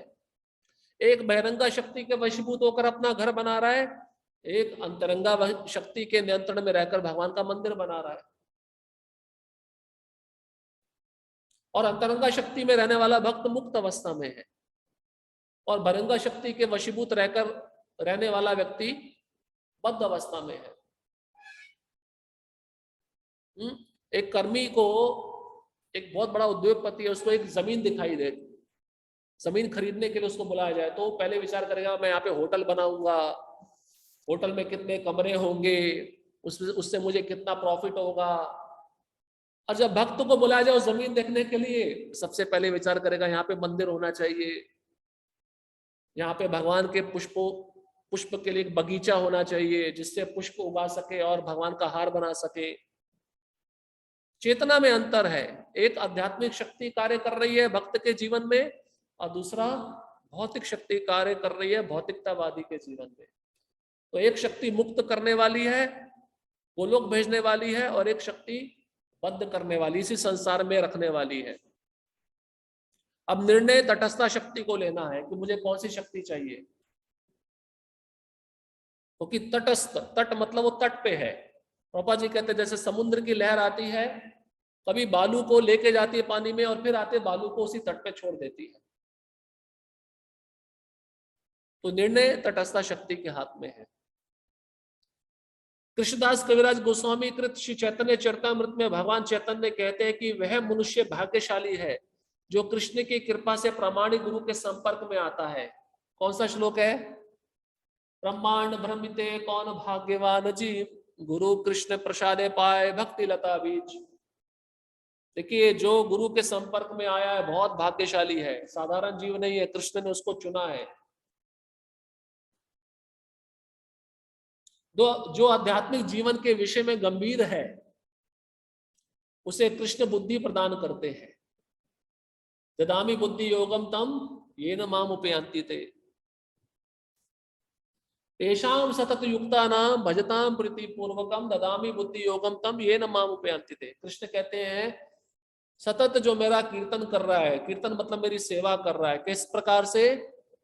प्रीति पूर्वक, वही शब्द यहाँ पे आया, प्रेम से मेरी सेवा कर रहा है, उसको मैं क्या करता हूँ? बुद्धि देता हूँ, क्योंकि वो गंभीर आध्यात्मिक जीवन के लिए एक भी क्षण व्यर्थ नहीं गंवाना चाहता, वेस्ट नहीं करना चाहता, क्योंकि उसको पता है एक भी क्षण मेरे लिए बहुत मूल्यवान है, चला गया वापस कभी भी नहीं आएगा।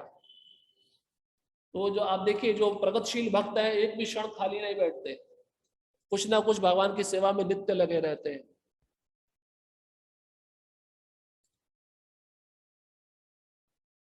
जो आध्यात्मिक जीवन के विषय में गंभीर है उसे कृष्ण बुद्धि प्रदान करते हैं, जिससे कि वह प्रामाणिक गुरु के संपर्क में आकर गुरु की कृपा से कृष्ण भावनामृत में उन्नति करता है।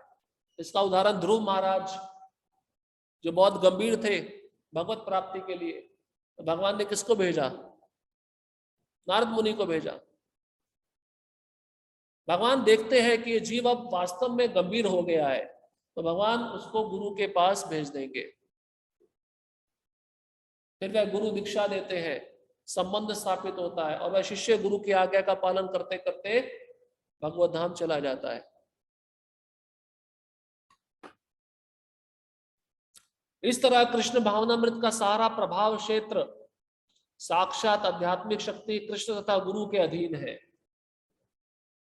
इसे भौतिक जगत से कुछ भी लेना देना नहीं रहता। तो भक्त जो भक्ति में सेवा कर रहा है वो भौतिक जगत में रहकर भी भौतिक जगत में नहीं रह रहा, उसके लिए भौतिक जगत कैसा है? आध्यात्मिक है, क्योंकि उसने अपनी चेतना से पूरे संसार को वैकुंठ बना दिया। जब हम कृष्ण का नाम लेते हैं तो हमारा तात्पर्य भगवान तथा उनके अनेकानेक विस्तारों से रहता है। और कृष्ण एक पर्टिकुलर व्यक्ति नहीं है, उनके साथ में नाम है, रूप है, गुण है, लीला है, उनके स्वांश अवतार है, और सब कृष्ण में आता है। जैसे प्रधानमंत्री अकेला थोड़ी ना जाएगा, पूरा काफिला लेके जाएगा, उसमें एम्बुलेंस रहेगी, सभी सैनिक रहेंगे। वे अपने स्वांशों, स्वांश क्या है? स्वांश मतलब विष्णु तत्व, वराह, नरसिंह, वामन, कूर्म, कल्कि, ये सब स्वांश अवतार कहलाते हैं जो विष्णु तत्व में आते हैं। वे अपने स्वांशों, अपने अंशों, अपने अंश मतलब हम सब जीव, विभिन्नांश, तथा अपनी विभिन्न शक्तियों द्वारा विस्तार पाते हैं। हम भी कृष्ण की शक्ति का विस्तार है, इसलिए हमको तटस्था शक्ति कहा जाता है। हम भी साधारण नहीं है ना। देखिए, उदाहरण के रूप में एक छोटा सा जीव है, उसका दिमाग चलता है तो प्लेन बना देता है, वो प्लेन में बैठ के वो एक देश से दूसरे देश चला जाता है। जीव भी साधारण नहीं है, इसकी भी महिमा है, वो क्यों? भगवान की शक्ति है। आप जीव को साधारण मत मानो। भगवान जैव धर्म में स्वयं भक्तिविनोद ठाकुर जीव की महिमा बताए हैं। अगर वे अपनी महिमा का सदुपयोग करेगा तो भगवत प्राप्ति कर लेगा, और अपनी महिमा का दुरुपयोग करेगा तो इस संसार में रह जाएगा। दूसरे शब्दों में कृष्ण का अर्थ है सर्वस्व, और इसमें प्रत्येक वस्तु सम्मिलित है। फिर भी सामान्यतः कृष्ण से हमें कृष्ण तथा उनके स्वांशों का बोध होना चाहिए। कृष्ण अपना विस्तार बलदेव, संकर्षण, वासुदेव, अनिरुद्ध, प्रद्युम्न, राम, नरसिंह तथा वराह के साथ साथ अन्य अवतारों तथा असंख्य विष्णु अंशों में करते हैं। श्रीमद् भागवत में इन्हें असंख्य लहरों के तुल्य बतलाया गया है। अतएव कृष्ण के अंतर्गत ऐसे सारे अंश तथा उनके शुद्ध भक्त भी सम्मिलित हैं। ब्रह्म संहिता में कहा गया कि कृष्ण के अंश पूर्णतः सच्चिदानंदमय है। भक्ति का अर्थ है उन कृष्ण भावना भावित कार्यों को संपन्न करना जो भगवान कृष्ण के दिव्य आनंद के अनुकूल हो। पुनः वही बात प्रभुपाद जी कह रहे हैं, ऐसी सेवा जो भगवान को दिव्य आनंद देने वाली है। ऐसी सेवा जो कृष्ण के लिए अनुकूल है उसको भक्ति कहा गया है। इसलिए हमें पता होना चाहिए कृष्ण को क्या अच्छा लगता है, और हम क्या करते हैं, हम प्रतिकूल भक्ति करते हैं। हमें जो अच्छा लगता है वो बना के हम कृष्ण को देते हैं, क्योंकि भावना पहले से ये खाने की, तो कृष्ण तो उसको स्वीकार करेंगे ही नहीं।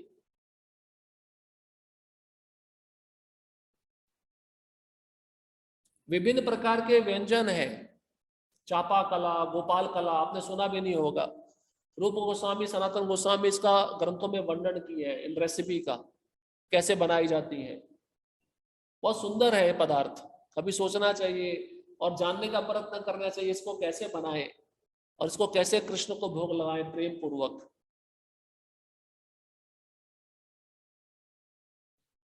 इसके विपरीत जो क्रिया श्री भगवान के दिव्य आनंद के प्रतिकूल हो उसे भक्ति नहीं माना जा सकता। उदाहरणार्थ रावण, कंस तथा हिरण्यकशिपु जैसे महान असुर सदैव कृष्ण का चिंतन करते रहते थे, लेकिन वह उन्हें शत्रु के रूप में याद करते थे। इस प्रकार के चिंतन को भक्ति या कृष्ण भावनामृत नहीं कहा जा सकता। प्रतिकूल चिंतन ईर्ष्या और द्वेष से, हिरण्यकशिपु सोचता था ये विष्णु वैकुंठ छोड़ दिया है, अब कैसे मैं इसको मारकर अपने भाई की मृत्यु का बदला लूं, इसके खून को पीऊंगा, भागवतम में वर्णन है।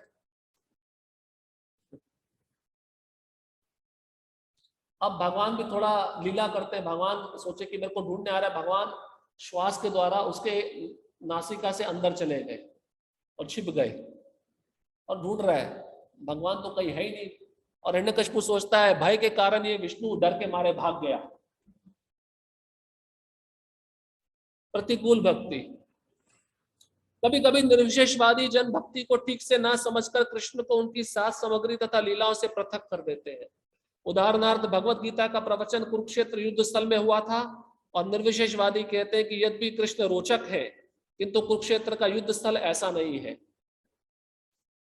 एक थे डॉक्टर राधा कृष्णन, उनका क्या भाषा था, वे क्या कहते थे, वे कहते थे जो कृष्ण ने भगवत गीता सुनाई वो कृष्ण मूल कृष्ण नहीं है, जो कृष्ण अंदर बैठे वो मूल कृष्ण है। ये सब निर्विशेषवादियों का तुलना है।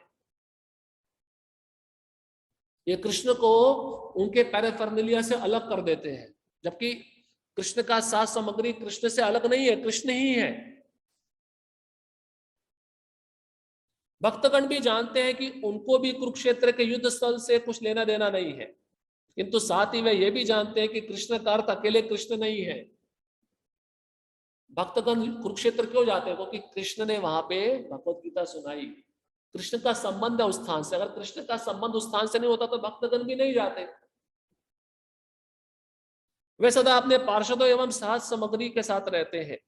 उदाहरणार्थ यदि कोई कहे कि इस हथियारधारी आदमी को कुछ खाने को दो, तो खाने का कार्य मनुष्य के द्वारा होता है, ना कि हथियारों द्वारा।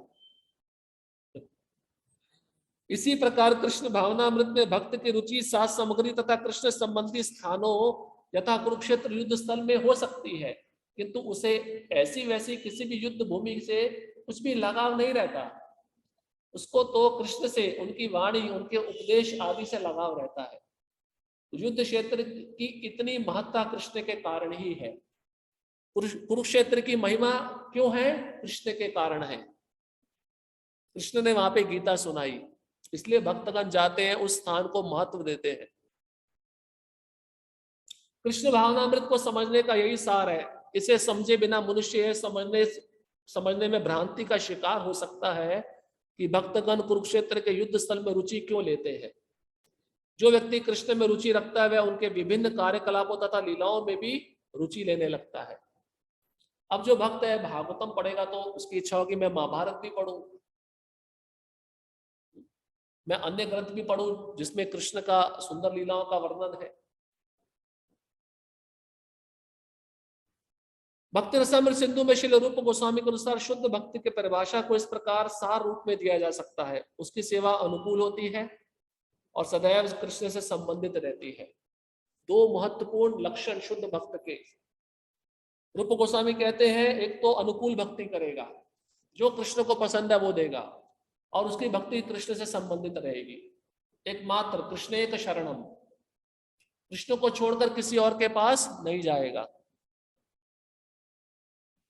अगर उसके जीवन में विपत्ति भी आ जाएगी तब भी कृष्ण को छोड़ेगा नहीं। चातक पक्षी स्वाति नक्षत्र का पानी पीता है वर्षा ऋतु में, लेकिन सामने गंगा बहेगी तो गंगा का पानी नहीं पिएगा। भक्त की दशा उस चातक पक्षी की तरह होती है।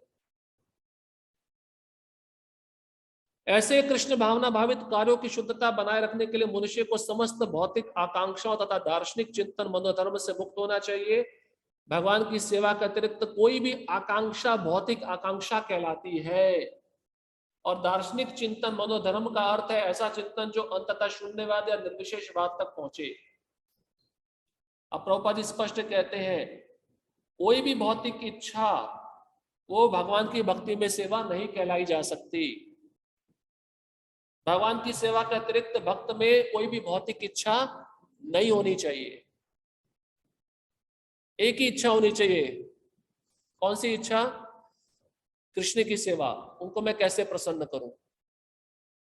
इसके अतिरिक्त भक्त के मन में कुछ भी इच्छा है वो शुद्ध भक्ति नहीं है।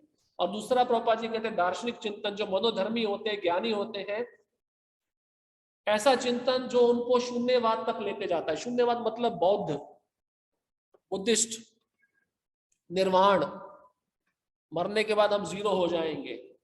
और निर्विशेषवाद मतलब एक मायावाद, मिल जाना। अगर ऐसा चिंतन आपको इस स्थिति में लेके जा रहा है वो भी शुद्ध भक्ति नहीं है। ऐसा निष्कर्ष कृष्ण भावना भावित व्यक्ति के लिए व्यर्थ है। दार्शनिक चिंतन के द्वारा विरले ही वासुदेव कृष्ण की पूजा के निष्कर्ष तक पहुंच सकता है।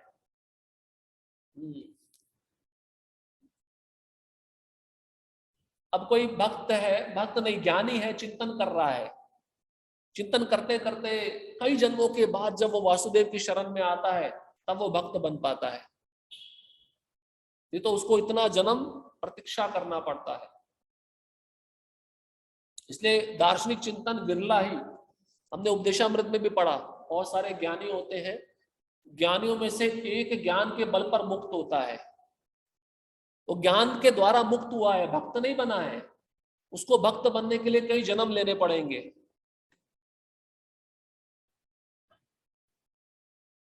इसकी पुष्टि भगवत गीता में भी हुई है। तब फिर दार्शनिक चिंतन का चरम लक्ष्य कृष्ण होना चाहिए, जिससे ज्ञान हो कि कृष्ण समस्त कारणों के कारण या सर्वस्व है।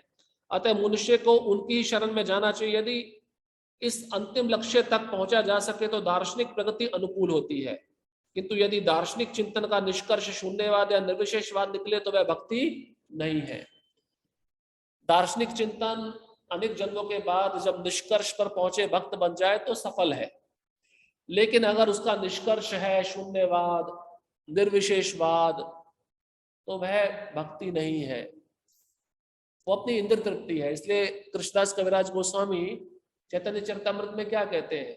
भुक्ति मुक्ति सिद्धि कामी सकले अशांत, कृष्ण भक्त निष्काम अतएव शांत। इन सबकी अपनी इच्छाएं हैं, इंद्र तृप्ति है, इसलिए ये अशांत रहते हैं। और भक्ति की कोई इच्छा ही नहीं है, उसकी एकमात्र इच्छा है कृष्ण की सेवा, इसलिए वो शांत है।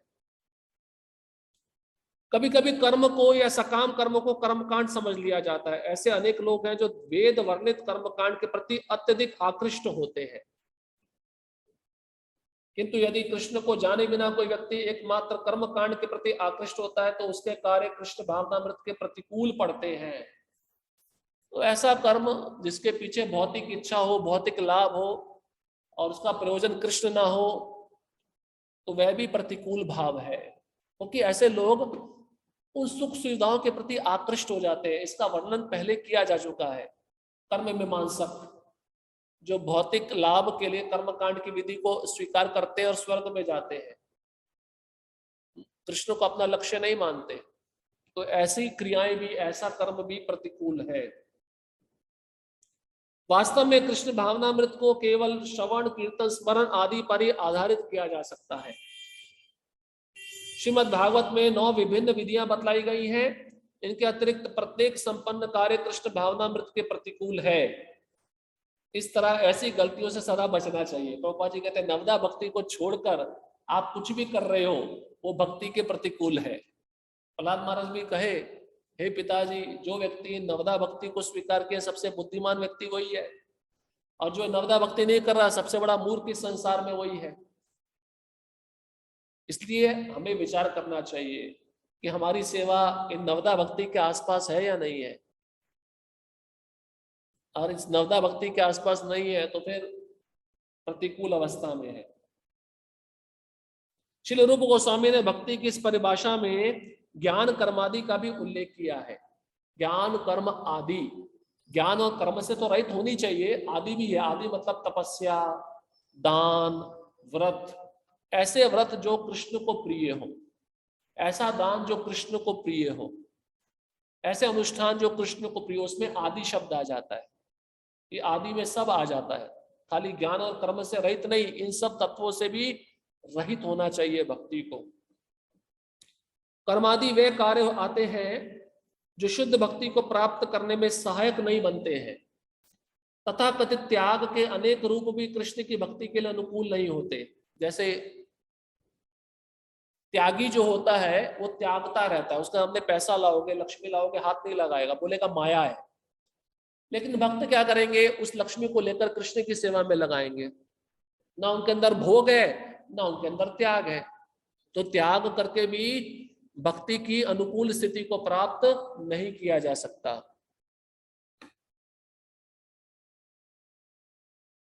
इसलिए हमारे संप्रदाय में रूप गोस्वामी युक्त वैराग्य बताए। भक्ति सिद्धांत महाराज जब ब्रिटिशर्स को, अंग्रेजों को प्रचार करने जाते थे तो लंबा कोट पहनते थे, लंबे जूते पहनते, जो सन्यासी को नहीं पहनने चाहिए, लेकिन वो प्रचार के दृष्टिकोण से पहनते थे।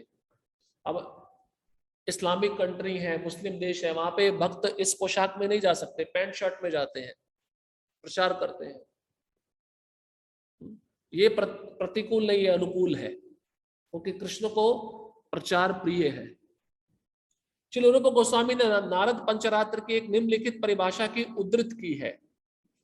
मनुष्य को समस्त उपाधियों से मुक्त होना चाहिए और कृष्ण भावनामृत द्वारा समस्त भौतिक कलमों से शुद्ध हो जाना चाहिए। उसे फिर से अपनी शुद्ध पहचान प्राप्त करनी चाहिए, जिसमें वह अपनी इंद्रियों को इंद्रियों के स्वामी की सेवा में लगा सके। कौन सा श्लोक है? सर्वोपाधि विनिर्मुक्तम तत्परत्वेन निर्मलम ऋषिकेन ऋषिकेश सेवनम भक्तिरुच्यते। हम उपाधियां लेके बैठे हैं, ब्राह्मण, क्षत्रिय, वैश्य, शूद्र, स्त्री, पुरुष, हिंदू, मुसलमान। तो इन उपाधियों से मुक्त होने के लिए हमें भक्ति करनी पड़ेगी। और जब भक्ति करेंगे, भक्ति करते करते हमारी इंद्रियां शुद्ध हो जाएंगी। इंद्रियां शुद्ध हो गई तो हम उपाधियों से मुक्त हो गए और इंद्रियां शुद्ध हो गई। इस प्रकार से हम भक्ति की दिव्य अवस्था में पहुंच सकते हैं। इसलिए इंद्रियों के स्वामी कौन है? ऋषिकेश। कृष्ण का एक नाम है ऋषिकेश, इसका अर्थ है इंद्रियों के स्वामी। तो हमारी इंद्रियां, प्रहलाद महाराज कहते हैं मेरी 5 पत्नियां हैं। प्रहलाद महाराज ने एक ही शादी की थी, उनकी एक ही पत्नी थी, पर 5 पत्नियां किसको बोल रहे हैं? 5 इंद्रियों को। ये हमारी पत्नियां हैं। ब्रह्मचारी की भी 5 पत्नियां हैं तो सदैव साथ में रहती है। तो प्रहलाद महाराज कहते हैं एक पत्नी मुझे खाने की तरफ खींच रही है, एक पत्नी मुझे अच्छा गायन सुनने की तरफ खींच रही है, एक पत्नी मुझे अच्छा अच्छा देखने की तरफ खींच रही है। मैं कहाँ जाऊं? 5 पत्नियां आऊंगी, एक अलग अलग दिशा में खींचेगी तो आदमी तो पागल हो जाएगा। वही दशा इस संसार में जीव की है। आंख कहती है अच्छा अच्छा देखो, कान कहते हैं अच्छा अच्छा सुनो, जीवा कहती है अच्छा अच्छा खाओ। जब तक इसको कृष्ण की सेवा में नहीं लगाएंगे दूषित बनी रहेंगी। और एक स्त्री जो पतिव्रता है, अगर अपने पति को छोड़कर वह अन्य पुरुष के पास जाती है तो उसको क्या कहा जाता है? वेश्या। ये इंद्रियां, ये पत्नियां हैं, उसके स्वामी है कृष्ण। अगर इंद्रियों को कृष्ण की सेवा में नहीं लगाया, विषयों में लगाया, इंद्रियां वेश्या के समान है।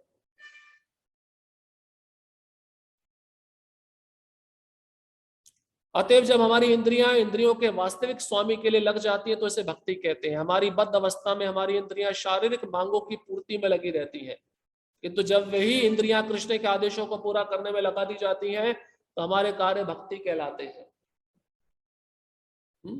कर्मी अवस्था में, भौतिकतावादी अवस्था में हमारी इंद्रियां क्या चाहती हैं? विषय चाहती है ना, भोग चाहती है, तो हम उनको प्रदान करते हैं, तो बद्ध अवस्था है।